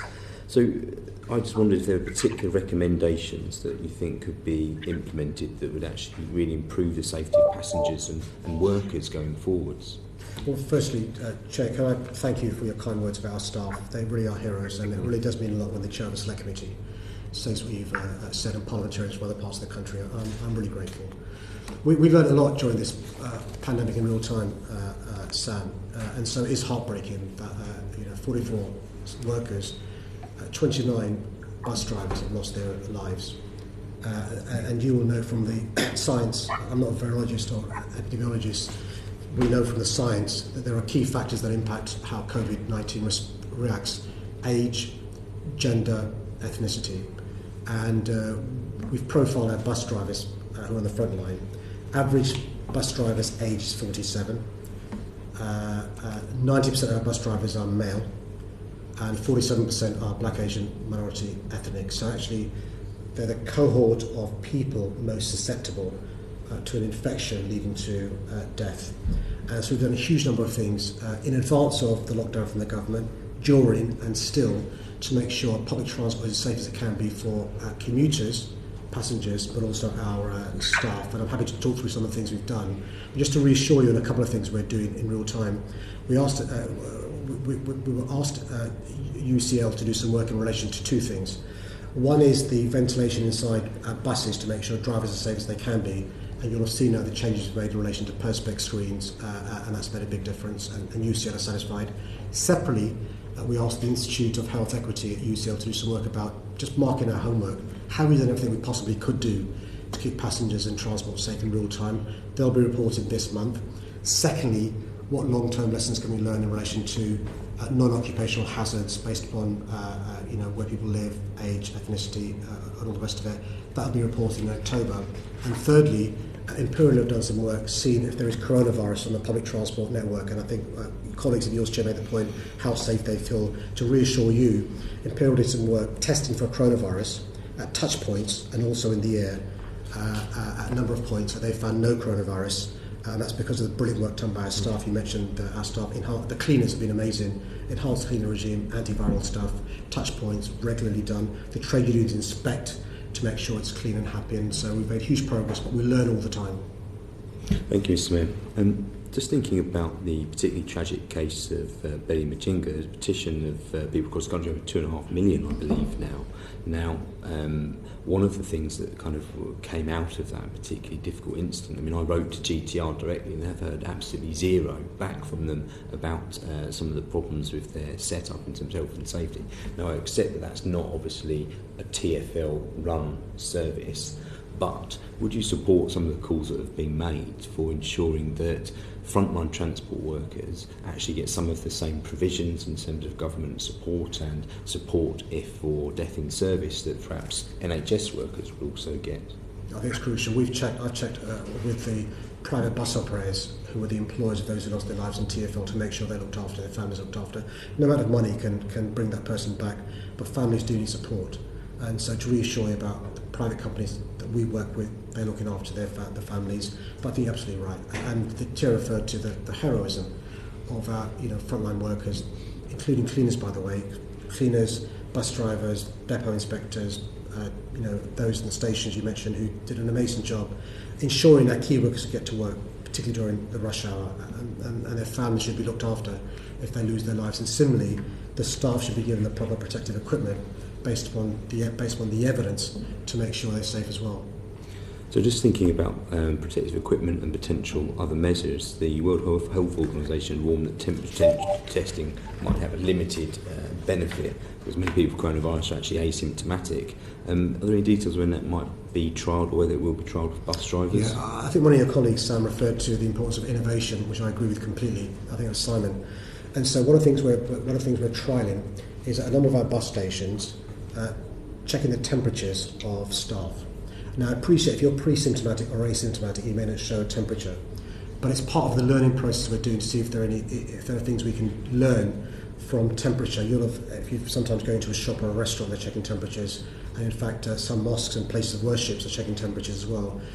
It can alert you to somebody who's clearly got symptoms. What you can miss is asymptomatic or pre-symptomatic. We're trying that. Separately, there's a government pilot we're part of, and they're testing staff who are asymptomatic actually to see if they've got COVID-19, and I welcome this level of testing. It's really important we rapidly increase test, trace, isolate and testing generally, but also these sorts of pilots we can make sure that people are safe. You'll be aware of the testing of Premier League footballers in relation to regular testing to make sure they're safe and other people as well, and I think it's a good thing. Thank you very much, Mr. Smith. Back to you, Chair. Thank you, Sam. We haven't heard from our former chair, Lillian Greenwood, this morning, who you'll know very well. Lillian. Thank you, Chair, and good morning, Mayor. The issue of face coverings has already been touched on. What's the level of compliance that you've seen across the network with the requirement to wear face coverings? And is there any variation between modes or different parts of the city network? Good morning, Ian. I was nervous you were going to say Nottingham was the best place in the world rather than East Devon or London. So I'm pleased you didn't, because we both know it's not true. I've got the latest figures for enforcement. Let me explain what we're doing around enforcement, which is initially we were encouraging and educating people about face coverings. You'll be aware I was lobbying the government from early April about the importance of face covering on public transport. Last month they finally moved and made it mandatory, and I was lobbying them also about the importance of face covering in shops and other places as well, and I'm pleased they've moved there as well, and they deserve credit for moving, and I'm grateful. So our British Transport Police plus TfL enforcement officers are doing the enforcement, and the figures I have are from Monday of this week, Lillian, and what I can tell you is 33,500 people were stopped by TfL enforcement officers, and they were stopped from getting on public transport unless they put on a face covering, or had a very good reason why they didn't need to put one on. The other enforcement we're doing is asking people who on public transport who don't put it on without good reason to get off public transport. 1,983 people were prevented from boarding, and 475 were ejected from the service. And then the last resort, so you can't get on, you've got to get off. The third leg of the stool is fixed penalty notices. 109 fixed penalty notices have been issued so far. Now, the key enforcement is taking place on buses mainly because we saw less enforcement there. You've heard anecdotal evidence from MPs on this committee. On the tube, the enforcement is much higher. That is actually the evidence we have. So, on average, it's 90% compliant. Rush hour is higher. Of the 10% who aren't wearing face coverings, 5% have a good reason. There could be a child, they could have respiratory issues or other issues. The other 5% haven't got a good reason. And so we'll be increasing enforcement going forward now that people know of the importance of wearing face coverings. And the rush hours, Lillian, are a particular concern. And so we're asking employers to, if they can, stagger their start and end times to avoid this. And the rush hours are 5:45 to 8:15 and 4 to 5:30. And around those times, we have more officers enforcing face coverings. Thanks for that. Obviously, I mean, there are a limited number of British Transport Police and enforcement officers. What role are you expecting other transport workers to play, whether that's tube ticket lines or whether it's drivers on the buses? What's your expectation of them and their role in relation to the enforcement or encouragement or education around face coverings? Yeah, one of the things you'll know well from your experience at the Select Committee, but I know Sam did this in his previous life, looking after our transport workers.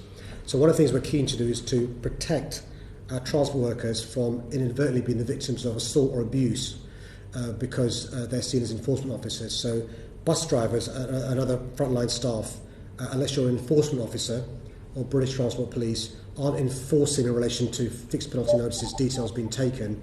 They are encouraging and educating. We've got massive signage up on our estate. Those who've used public transport have seen the signage that there is. We've been emailing our commuters, those we've got details of. We've been using Twitter and other social media and using radio and broadcast as well. We've seen compliance going up and up and up. It's going to carry on doing so.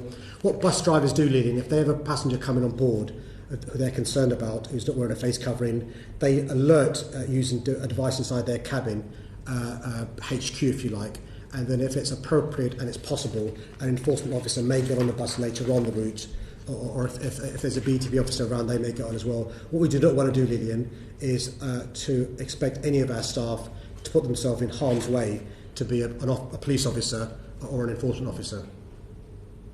Have you found that other passengers have tried to put that expectation on your staff that if they see someone travelling on the bus who they think is, perhaps got a face covering but got it hanging from one ear rather than actually wearing it? Have there been any incidents or difficulties with that at all, or have any of your staff encountered any abuse as a result of even asking questions of passengers alighting without boarding without a face covering? There have been examples of commuters being abusive to not just enforcement officers and BTB officers, but our staff as well.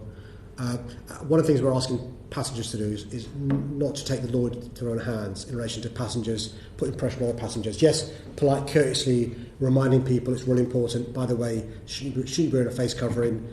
You've got a reason why you're not wearing a face covering. You do realise my face covering is keeping you safe. You wearing one keeps me safe. What we don't want is passengers taking the law into their own hands, enforcing others to wear a face covering who may have a good reason. But we do encourage passengers to let staff know if they know about passengers not wearing a face covering. What I'd say to commuters is, what none of us wants is for either you as a commuter or our staff to be at the receiving end of an assault or abuse because of that. And that's why it's really important. Let us know, and our staff will let the enforcement officers know and BTP officers know as well. And I just remind any commuters who aren't wearing a face covering without a good reason. 2 is you're playing, you're taking real risks with your safety, but also we've got huge CCTV across the network, and we won't be afraid to use our CCTV, but also the other technology we have to take action against you. You already said that your estimation is that there are 5% of people who fall into the category of being exempt from wearing a face covering.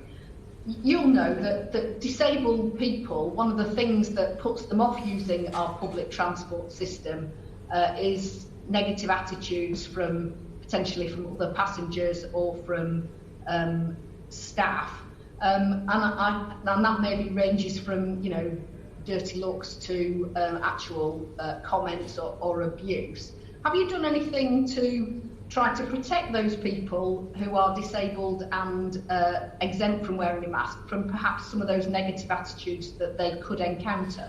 Yeah, that's a really good point. So for some time now, not even before COVID, we started introducing a hidden disabilities badge. You may have seen the baby on board badge, and the hidden disability badge really helps in relation to those commuters who have a hidden disability and often are asked to stand on a busy train where they could have a seat. And similarly, we've had a campaign for passengers to look up. Often because you're reading or because you look down, you don't look up and see somebody with a hidden disability badge. And our staff are trained. Our staff are trained to be dementia friends. They've received training to make sure they can help people who are disabled. There's a turn up and go situation in many of our stations, and so we will continue to do more that we can. There is one issue that we can't really address, which is the issue of lip reading. It's very difficult to lip read wearing a face covering, and we're not sure we've got a perfect solution.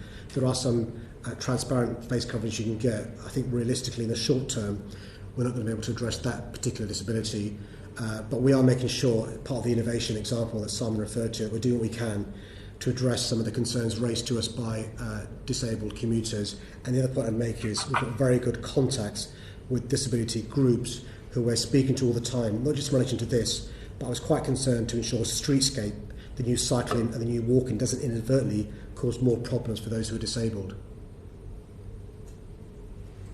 Thanks very much. Back to you, Chair. Thanks, Lillian. Another one of your former colleagues now, Graham Morris.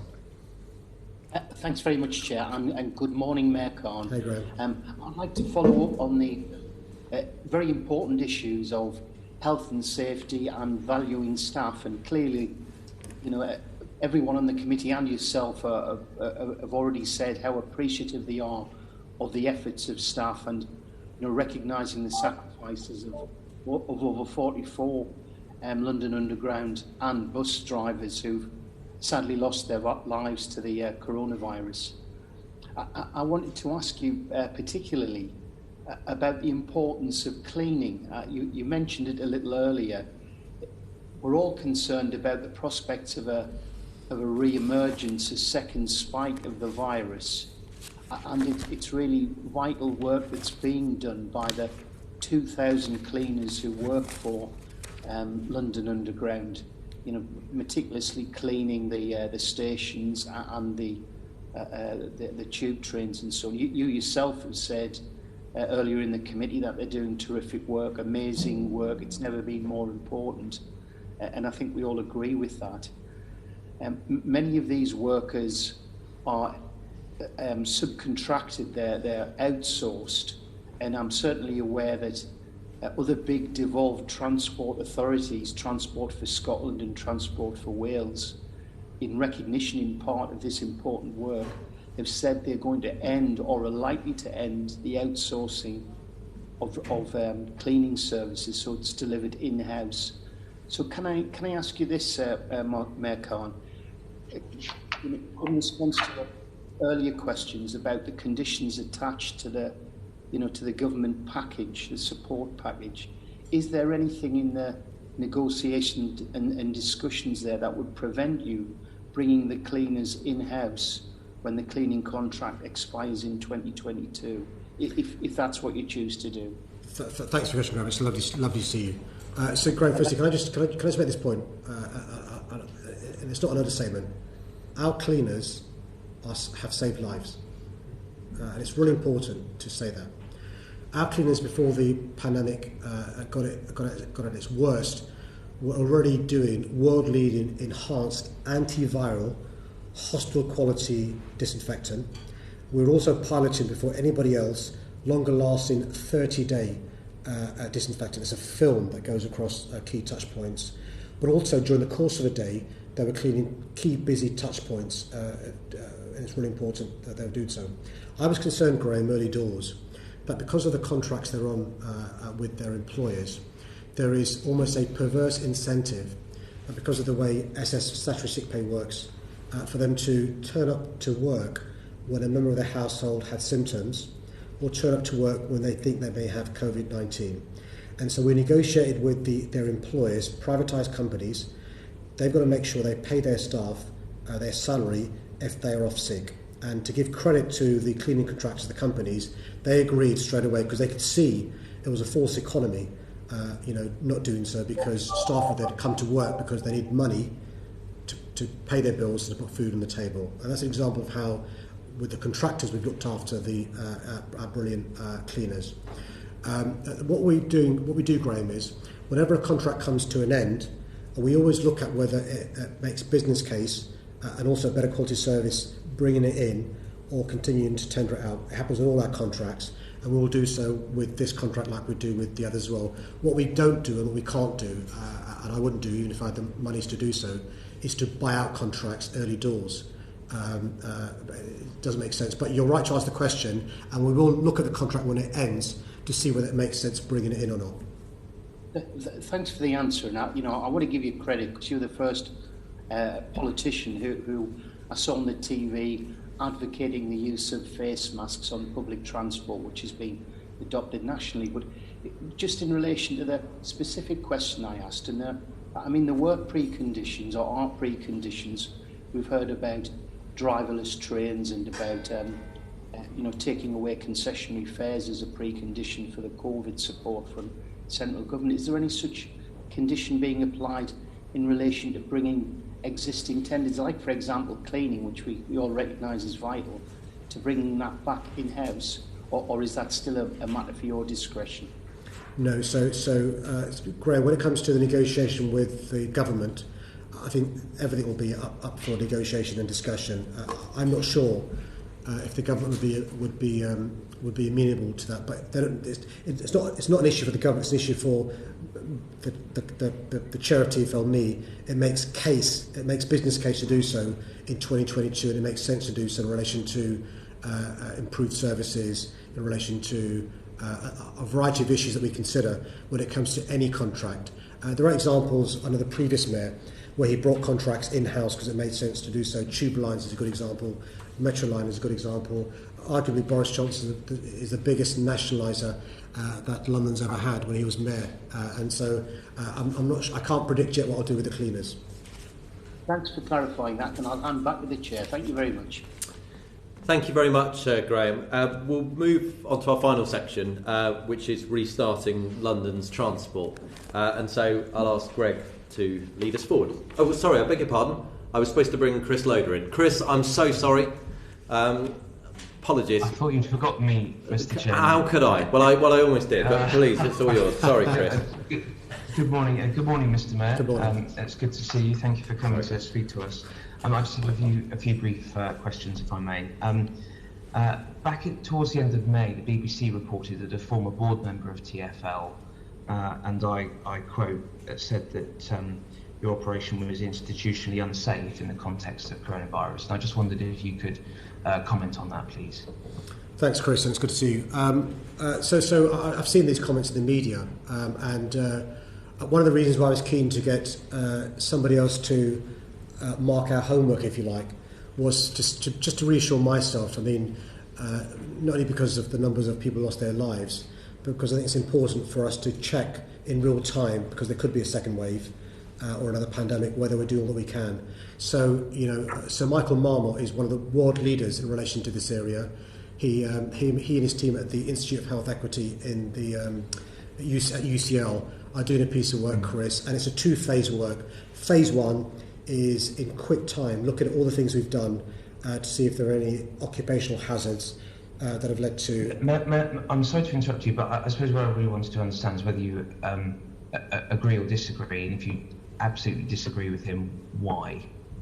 Well, I disagree with him because the evidence I've had from not just UCL and Imperial, but the evidence I've got over the last 4 years. At every meeting that I chair or attend, the first item discussed is safety, whether it's Crossrail, whether it's a TfL board meeting, whether it's a regular catch-up with the Commissioner. So safety is at the centre of all that we do. In fact, Chris, I've been criticised for prioritising safety when it comes to safe stopping of construction. And could I just ask, in terms of the provision of PPE for frontline staff, could you confirm when all frontline staff indeed were given access to PPE? And I should say that the reason I'm asking the question is because there are varying frontline members of staff who have reported that it was at least 2 months, maybe even longer actually, before they were offered it. Yeah, Chris, you'll be aware of the advice from Public Health England and the World Health Organization, which is personal protective equipment should be limited to health and care workers for a variety of reasons. The two biggest ones are they can often make matters worse, they're counterproductive, but also for the important reason that they're not effective outside care settings.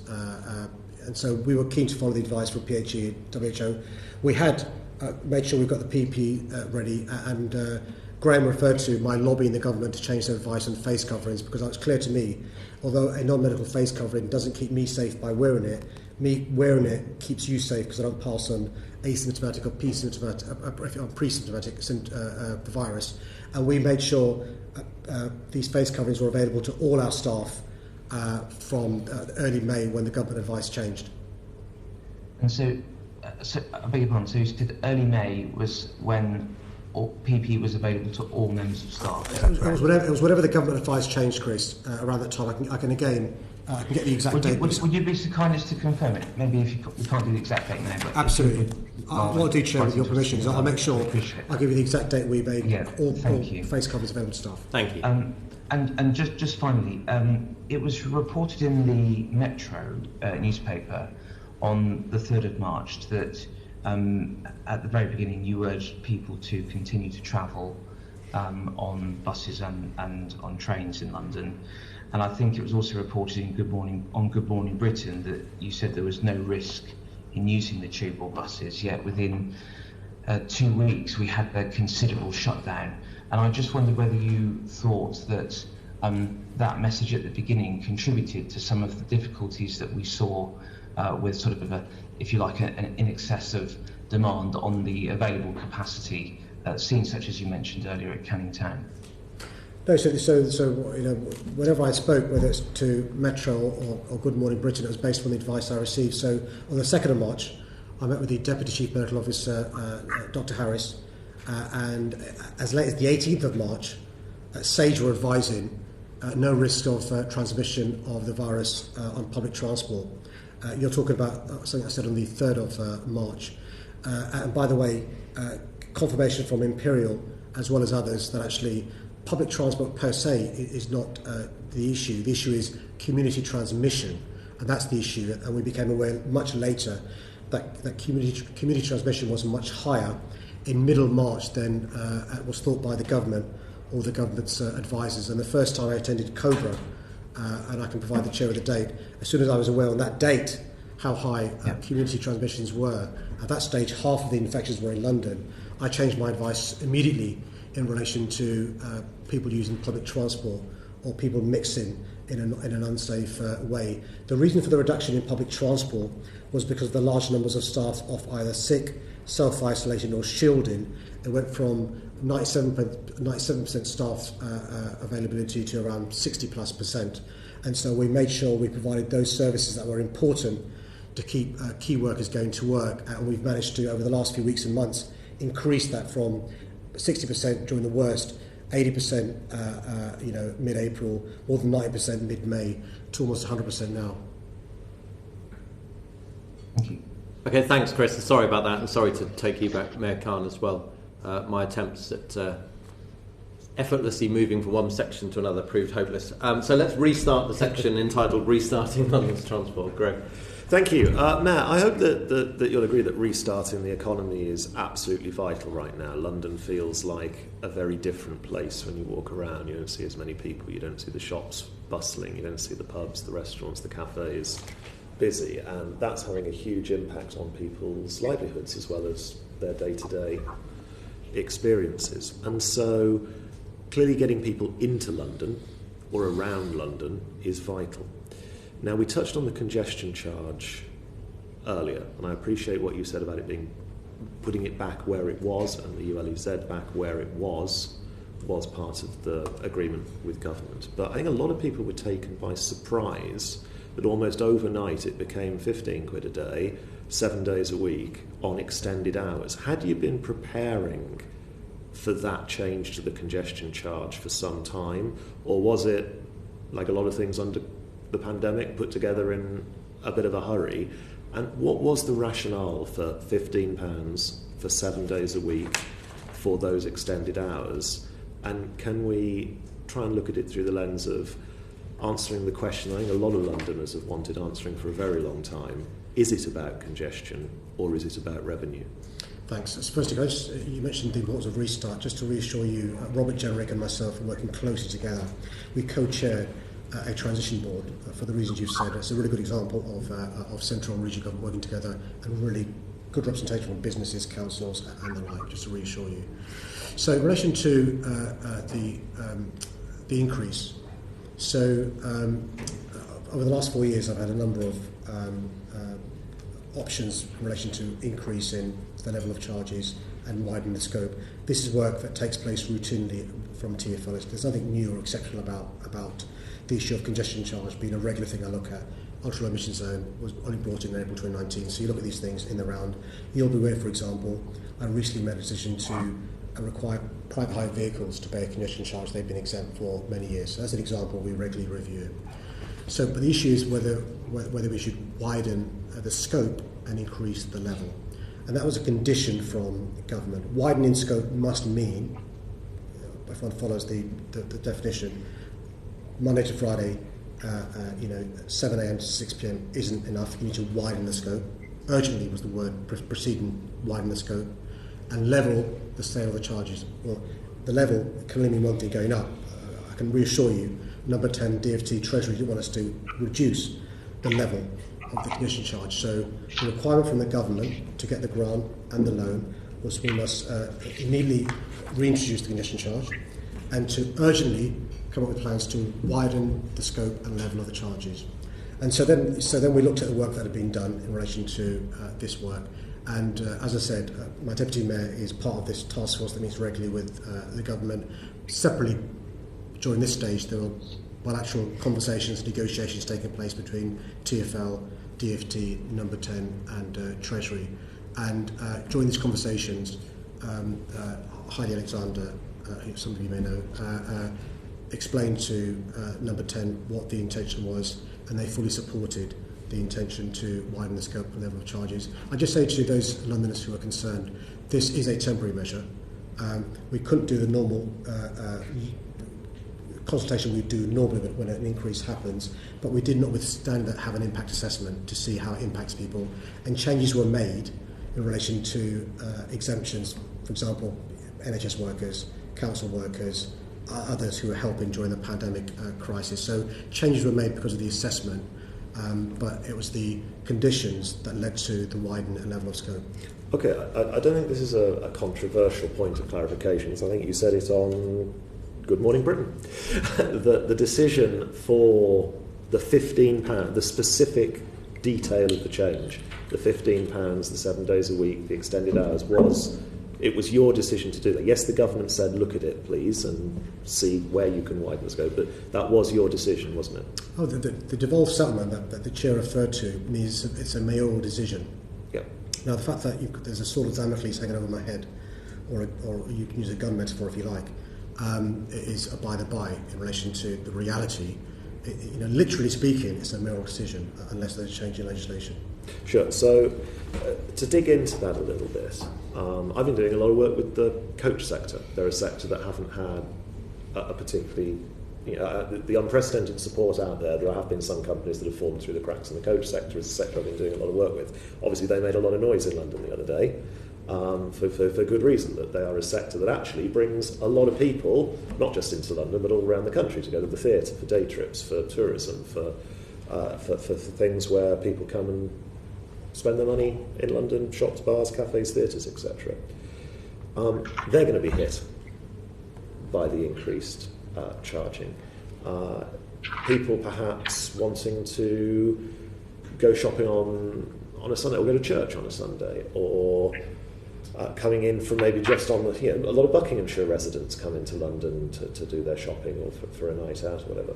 What did your impact assessment actually say that the specific level at £15 as opposed to 12 or 14 or 20 or whatever it might be, what did it say that would be the impact on London's economy? Oh no, I mean, I think we're in danger of applying too much science to the level of the charge. You're right, the options were to go to £13.50 query. Will that satisfy the government in relation to the condition they attached? I could say to the government, I've done what you said, I've widened the scope, I've gone to 7:30 p.m.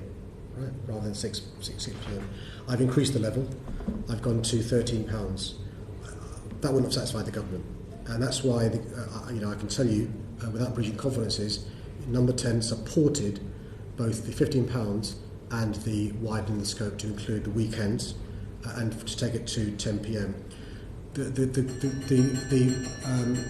mitigation, as far as, so for example, one of the big reasons why 6 p.m. is the right time to previously was theatres, restaurants, sort of industries that really need, in the nighttime economy, people coming, some of them may come by car. In the short term, because of Covid, there are very few theatres, live music venues, and all the rest of it. So in the short term, there'll probably be less impact than there otherwise would be. But I suspect an impact assessment done when it's not pandemic would show very different results to the impact done now. And similarly referred to weekend, I've been contacted by a number of people who just use their cars on the weekend. A good group are residents within the C-charge area. So previously, residents within the C-charge area didn't bother getting the exemption because they only use their cars at the weekend. Now they're told if they use their cars at the weekend, they've got to pay the C-charge. So we made it very easy for them to get the exemptions, and that's part of the things that we learned from the impact assessment. So the way I'd characterise it, Greg, is tweaks were made because of the assessment, but the £15 and the 7 days a week, 6 a.m. to 10 p.m, fully supported by the government because we had to meet the condition they'd attached to the grant and the loan. And when do you think, as a temporary measure, as you said, when do you think we're in scope for that changing? So we'll be speaking to the government in the lead up to October the 17th. I'm hoping it doesn't go to the wire this time. I'm hoping we can do so in advance. And what I'd say to your constituents and those we're working with in the coach industry in a respectful and patronising way is to lobby the government as well, so they know some of the consequences on them and their businesses to the increase in the level of C-charge and also the widening of scope. When would you like to be able to drop it? Ideal world, government lets you do whatever you want. When would you like to be able to? I'd like to be able to let me answer differently. I'd like to be in control of what happens sooner rather than later. I'd like to be in control of that now. And so that's a better question with respect, because actually the congestion charge hasn't gone up in a number of years. So there is an argument that it should go up. It's not even gone up by inflation. So there's an argument that it should be looked at. I'd be happy to. I'll look at it in the round. I'll give you what I'm thinking about. What we've done is inadvertently a car-led recovery. Mm-hmm. What we saw when lockdown began was a big reduction in car usage, down 50%. But then it started going up to levels ahead of the levels they were before Covid. Then we've brought in the reintroduction, went down a bit, then it went up again, and then the new widening scope meant it's gone down quite a good bit. And so I can't encourage people to walk and cycle if they're worried about vehicles. So there's a balance to be struck. The key thing, Greg, is for us to be in charge of making these decisions in the round, rather than it being done as a fare raise, as a revenue raising device. It's a congestion charge done to reduce congestion rather than just to raise revenues. Thank you. Sure. Thanks, Greg. I'm conscious of time, but hopefully you'll indulge us with a little more evidence. I've got a few more colleagues that wanted to come in. First of all, Chris Loader. Thank you, Chairman. Mr. Mayor, do you agree with the government's recent announcement to encourage public transport for non-essential use? Well, the announcement from the government around 1st of August, do you mean? Well, so basically, there's been a change of messaging, hasn't there, recently from the government, where the encouragement for use of public transport was for only essential use to get to work or for key workers. I beg your pardon, Chris. Sorry. I just wanted to understand if you agree with that. Yeah, I beg your pardon. Yes, we're working with the government on messaging. And the key thing, Chris, is on the 1st of August. And so the government's messaging is for employers to make the decision. And what we're doing, Chris, is working with employers, retail, construction, and others, to try and stagger open and close times to avoid the rush hour. And so what we're doing is working with DfT and actually HMG generally about messaging to make sure it's consistent. Okay, thank you. I had a couple of questions for Gareth, if I may.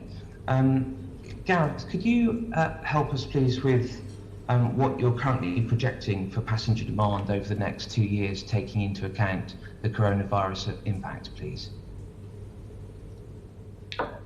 Thank you, and good morning. Of course, like every other transport operator, the level of demand in the future is very uncertain at the moment. In fact, it's more uncertain in terms of its predictability, I think, than any time that I've known in the past 20 years. At the moment, we have seen a slow and steady return to both the London Underground system and to buses. We are forecasting for that in the very short term, in the next few weeks, that process to continue. Clearly, there are a number of things that are in the future that we're looking at very carefully. One of those is the return of schools in September, which will increase demand for services, not only for those school children, but also for others that are able to do other things because their children are now back in full-time education. And then we're also looking to the future, depending on the scenarios of both the economic impact of this virus, but also whether or not there are any further restrictions that need to be put in place if there is a further pandemic or a further spike in the pandemic. So at the moment, we have a very wide range, to answer your question, a very wide range of demand forecasts. So when will you expect to have a clear forecast, given what we've seen? At what point do you think we'll see that clear demand forecast? So for the coming 2 years, I'm looking for. Pardon, sorry, can you repeat that? Over the coming 2 years is the period I'm looking for. So I'm just wondering, at what point will you have a position of confidence to be able to forecast demand and, of course, therefore revenue over the coming 2 years?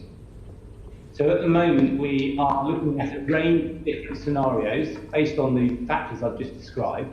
And those are being modelled by ourselves. We're also talking with the Department of Transport and others in central government in order to make sure that the assumptions that we need to make in each of those scenarios are consistent with those assumptions. That work's taking place right now, and it should conclude over the next 2 months. And can I ask, what was the variation between 2017 until the point of the pandemic starting between your forecast as of 2017 and actual in terms of passenger demand? So what I'm really looking to understand is, did the passenger demand numbers and figures meet your projections and your forecast? So they were within a very close range. I don't know if my colleague Simon Kilonback has some precise figures. Yes, so over the last 2 or 3 years, we have seen a variation from our revenue forecast that ranged 2 to 3% around the revenue number. With respect, Simon, I'm sorry, I wasn't really interested in the revenue number. I was thinking more about passenger numbers, because as well, you know, the yields can vary. So very precisely, our forecasts are built upon the passenger demand numbers, and then the revenue is applied to it. So we forecast the revenue in the range around the passenger numbers of 2 to 3%. That has been true and has been seen by our own scrutiny body, the London Assembly, over the last 2 to 3 years. So our passenger numbers and forecast have been in the range of around 2 to 3%, which is what we planned for. Part of the reason why we had to build up cash reserves in the run-up before COVID was we were concerned about a disorderly Brexit having a much greater impact upon our passenger numbers and therefore our revenue. And the modelling assumption from that we had discussed with government was around 8 to 12%. So our cash balances were provided for passenger numbers that could vary by 8 to 12%. And clearly, what we've seen immediately with the introduction of lockdown in terms of responding to the COVID crisis is a 95% reduction in passenger numbers, due to 85% reduction in passenger numbers on the bus, which clearly is not something we could forecast. So I think the overall passenger journeys that we saw in 2017 for the following few years did appear across the wider network to sort of level out. So I was just trying to understand the difference between your projections and indeed the actual, because I really just want to understand whether you think the model of which you use and the forecasting devices which you use are fit for purpose going ahead now. Of course, we've seen this pandemic take hold.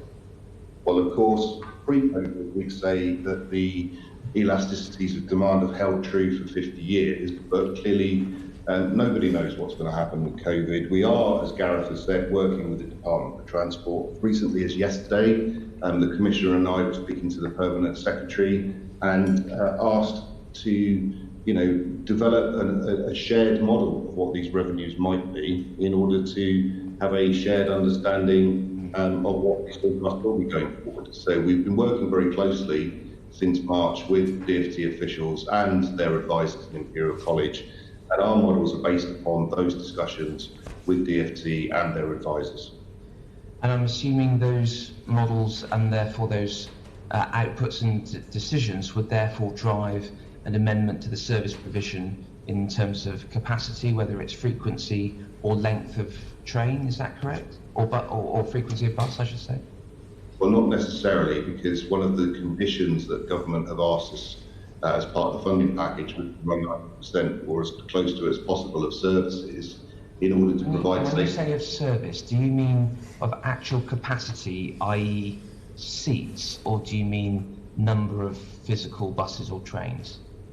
So the Gareth might want to come in terms of the buses, but the railways run to a timetable. So to run 100% of the timetabled capacity to cope with what would have been the morning peak services pre-COVID is how we run the tube services. But on buses, the patterns are different. Yeah, so essentially where we have been able, and most of TfL services, to answer your question, on rail run in fixed formation. It isn't possible to run different lengths of train in the same way it is on national. I mean, that's not entirely true, is it, for overground, for example?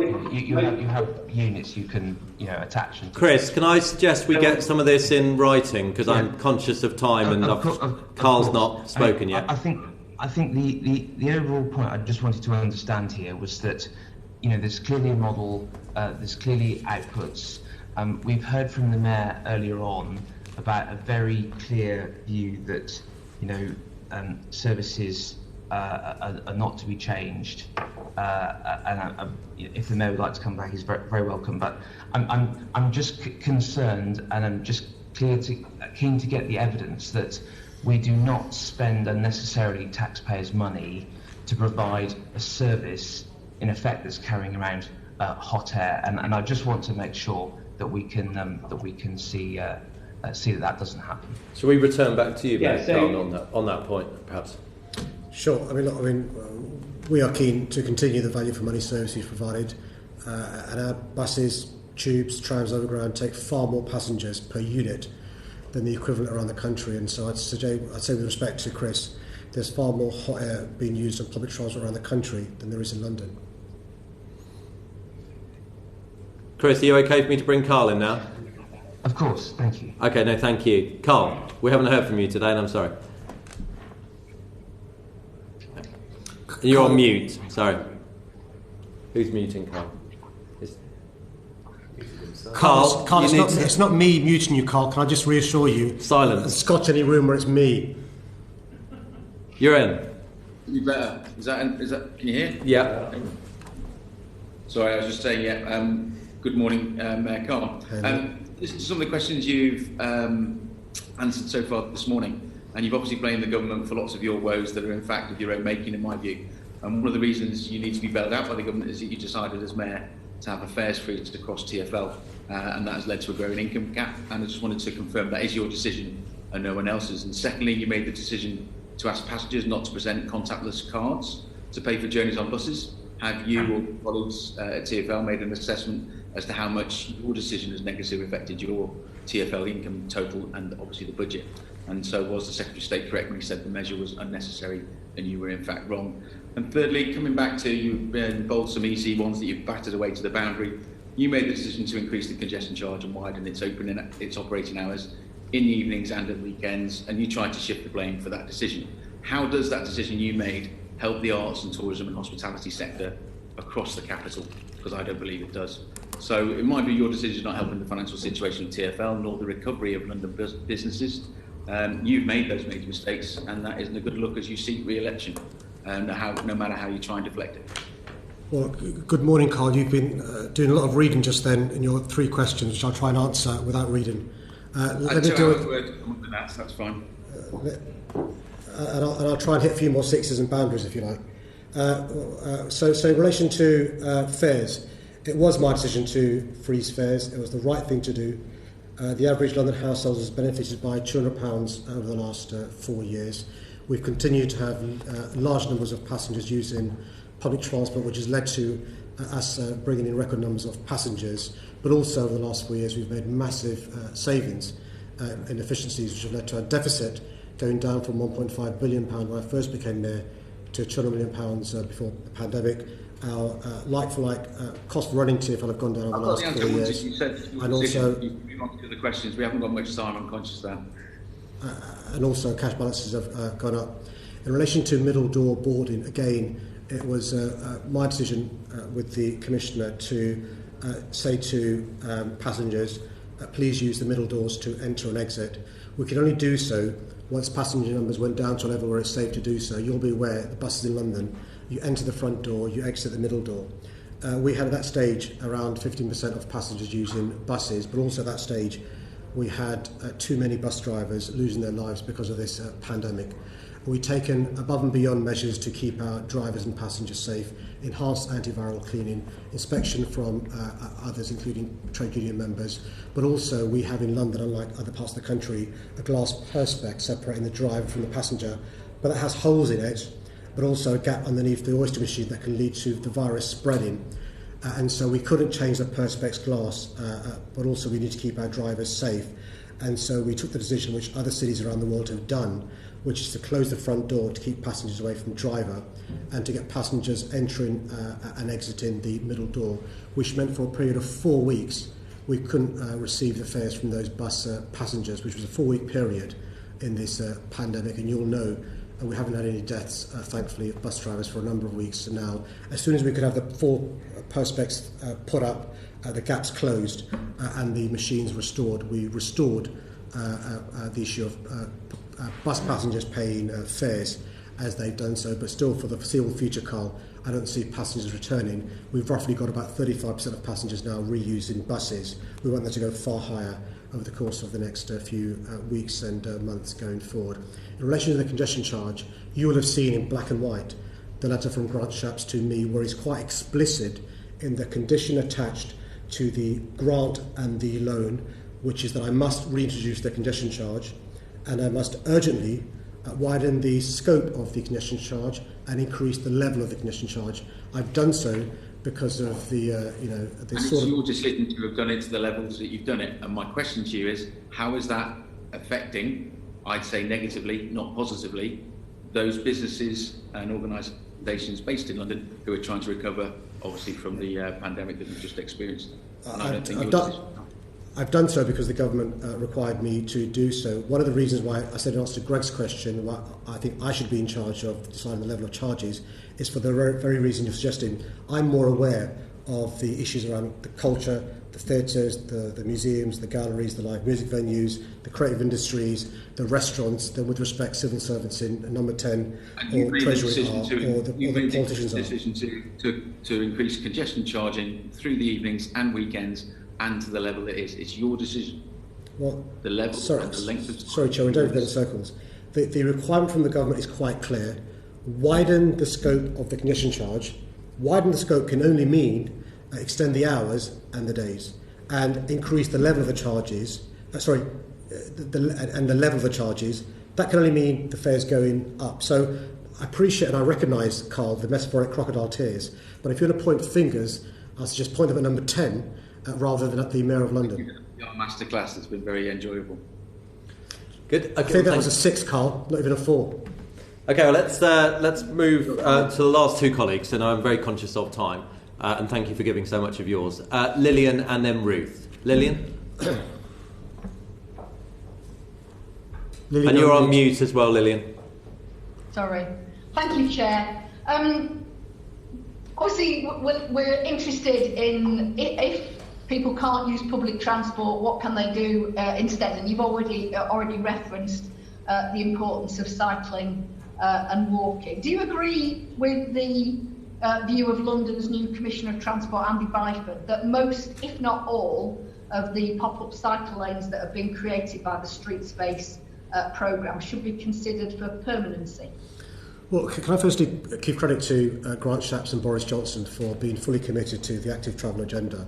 They've given us £55 million in financial support to push this agenda, because what we don't want is a car-led recovery we've seen in other parts of the world. What Andy Byford, the new commissioner, was talking about, who, by the way, was previously running Transport New South Wales, Toronto, New York, was actually this awful pandemic provides some opportunities.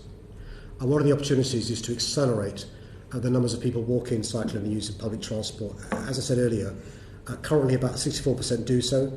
I want that to go to 80%. My target was 2041. I think we can accelerate that because of this investment from the government and the opportunity provided by COVID-19. So some of these temporary measures, I would hope, would become permanent, subject to consultation.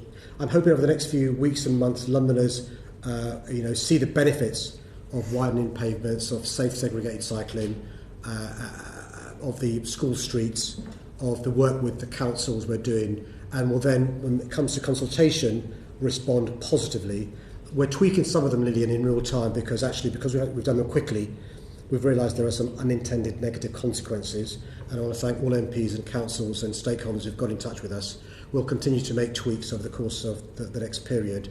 But I want to see a London where we have more people walking and cycling and using public transport, and I think this is one way we can do so quicker than otherwise would be the case.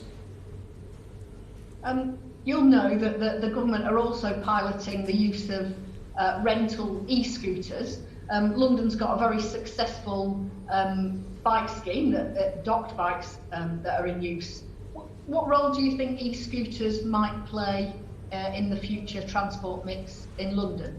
Are you going to be part of the piloting yet? Yeah, I think the Secretary of State and the government have got it absolutely right in this, which is to pilot it, suck it and see. It's here now. The genie's out of the bottle. E-scooters are here. What we don't want is a situation I see in cities across Europe, and I speak to mayors regularly across Europe, some of the challenges there is across Europe. I had, unfortunately, in London, in South London, a Londoner who lost her life on one of these e-scooters. So the government is saying, look, it's here. Let's pilot to see if we can see how it works. I know any lessons going forward, and we're speaking to the DfT about some boroughs in London being pilot boroughs going forward. The regulation is key, safety is key, making it work is key. What we don't want is scooters being left, high scooters on the pavement, making it difficult for those who are disabled and visually impaired, and making it a hazard. We don't want any road traffic accidents either. And so it's really important to do it properly. And I think the approach from the government appears to be sensible. There are some challenges we've got around, trails versus lanes, getting the legislation right. And so we're trying to work with the government to get a system of piloting that's sensible, so we can see whether it works before it's rolled out. And I'm hoping that process is one that can lead to e-scooters being used safely and efficiently across the country. I mean, you'll know that there are quite a lot of e-scooters on the roads of London already, albeit that they are illegal. What's your view on the enforcement of the use of those e-scooters that we see every day virtually on London roads? E-scooters are illegal to be used on our roads and our pavements. And so, if you're doing so, you're taking a risk with your well-being. You could also inadvertently cause serious injury and maybe death to somebody else, and you're breaking the law. The police last year had an operation to target people illegally using these e-scooters. Not unreasonably, the police have been busy with other priorities, and so we've got the same focus on enforcement. But if any Met Police officer, any TfL enforcement officer sees somebody breaking the law and they're able to do so, they will take action. And that's one of the reasons why I think Grant Shapps was right to look at piloting these to see if there's a way of making them work within the law and to ensure they're safe. The issue of helmets, insurance, and other issues, rather than what we've seen over the last few weeks and months, which is the illegal use of potentially very dangerous e-scooters. Ruth. Oh. Thank you, Chair. Obviously, a lot of people are reluctant to go on public transport and know that if they could drive, they'd be just adding to congestion. So they do want to walk and cycle, and school children as well. But the provision of sufficient safe space to walk with social distance on the pavements and also cycle safely is a real issue. What do you see as the main challenges at the moment to rolling out adequate safe space? I think it's called Streetscape, is the programme. Are there differences as one crosses borough boundaries? It's been my experience. And is there a difference between what boroughs are doing and what TfL is doing through the London main road network that I think you control directly? Well, Ruth, I thank you as a London MP for your passionate advocacy of cycling for a number of years. Unlike me, you haven't just started cycling regularly recently. So look, we're doing a number of things. And just to remind you, colleagues may not be aware, TfL is only responsible for 5% of roads in London, 5%. The other 95% are under the control of the councils. So we need a coalition of the willing. The good news is the funding we've got from government has been spread to all 32 boroughs plus the City of London Corporation. And there are, as I speak, more than 860 borough bids approved, 15 kilometres of new or upgraded cycle lanes, 16,000 new square metres of extra pedestrian space, and we've already delivered 113 borough schemes already. So we want to work with these boroughs who are crucial partners. As schools return in September, and I'm hoping they do return in September, we'll have more school streets than ever before, which will encourage more children with their parents to scooter, cycle and walk to school as well. It's really important we move to active travel going forward. I just did ask you about what you felt the barriers were. Yeah, the barriers are, and particularly to making them permanent. The barriers are the concerns people have, sometimes legitimate, sometimes an unreasonable prejudice about the increased challenges of walking and cycling. So the evidence we've got is actually increased walking leads to better business for local businesses. It's good for business. And so we've got to persuade the Westminster councils why pedestrianising Oxford Street is good for the businesses there and for the council and the retailers there want it. We've got to persuade councils in the west of London why increased segregated cycling is good for air quality, which is I'd say to them a vote winner, but also saves money for the NHS. And so there are some challenges we've got. I don't want to use the word NIMBY when it comes to these, because sometimes these are legitimate concerns people have, whether it's councillors or businesses or individuals. We've got to try and, in a non-patronising way, educate them, and using examples of success stories gets over these potential barriers that we've got. Okay, thank you. And moving from walking and cycling to taxis, the taxi representatives, as you probably know, have criticised the bus-only zones that you created in the street space programme. They're concerned about their passengers, and I think we're all concerned particularly on people who have no choice but to use a taxi, for instance, some vulnerable and disabled people. So, how concerned are you about that impact? Well, I salute our black taxis. For the last 10 years, I've had a pretty rotten deal. They've been going down in numbers, vehicles and licences, and we've done a lot to support the black cab trade. I've announced today, Ruth, you may not have seen this, consultation for our bus lanes to be 24 hours a day, 7 days a week, and for taxis, cyclists as well, and motorcyclists to be able to use these bus lanes. And that will really help the taxi trade going forward. Taxis are fully accessible to those in wheelchairs, and they are a lifesaver for many. The key thing is to allow them to have access to buildings rather than roads that are pedestrian roads to be used as thoroughfares. And And we also want to use the opportunity to encourage more zero-emission capable taxis. And so some boroughs in London are saying to us, you mentioned the barriers, but some of the carrots are, some boroughs are saying, look, we're really keen to have zero-emission areas. We'll allow taxis that are ZECs, but not diesel taxis or private vehicles. And so it's an incentive, if you like, for a taxi to be moving from polluting diesel taxis with the grant from central government and us to zero-emission capable taxis. It means, A, they're helping with air quality, they're getting more passengers, but also they can access areas that other taxis can't. Okay. Thank you very much, Mayor. Thanks, Ruth. Very last question. Crossrail, you made the decision to cease all works rather than allow the odd surveyor and other people that could drive the project to get on site and continue, which was obviously different to other government construction projects.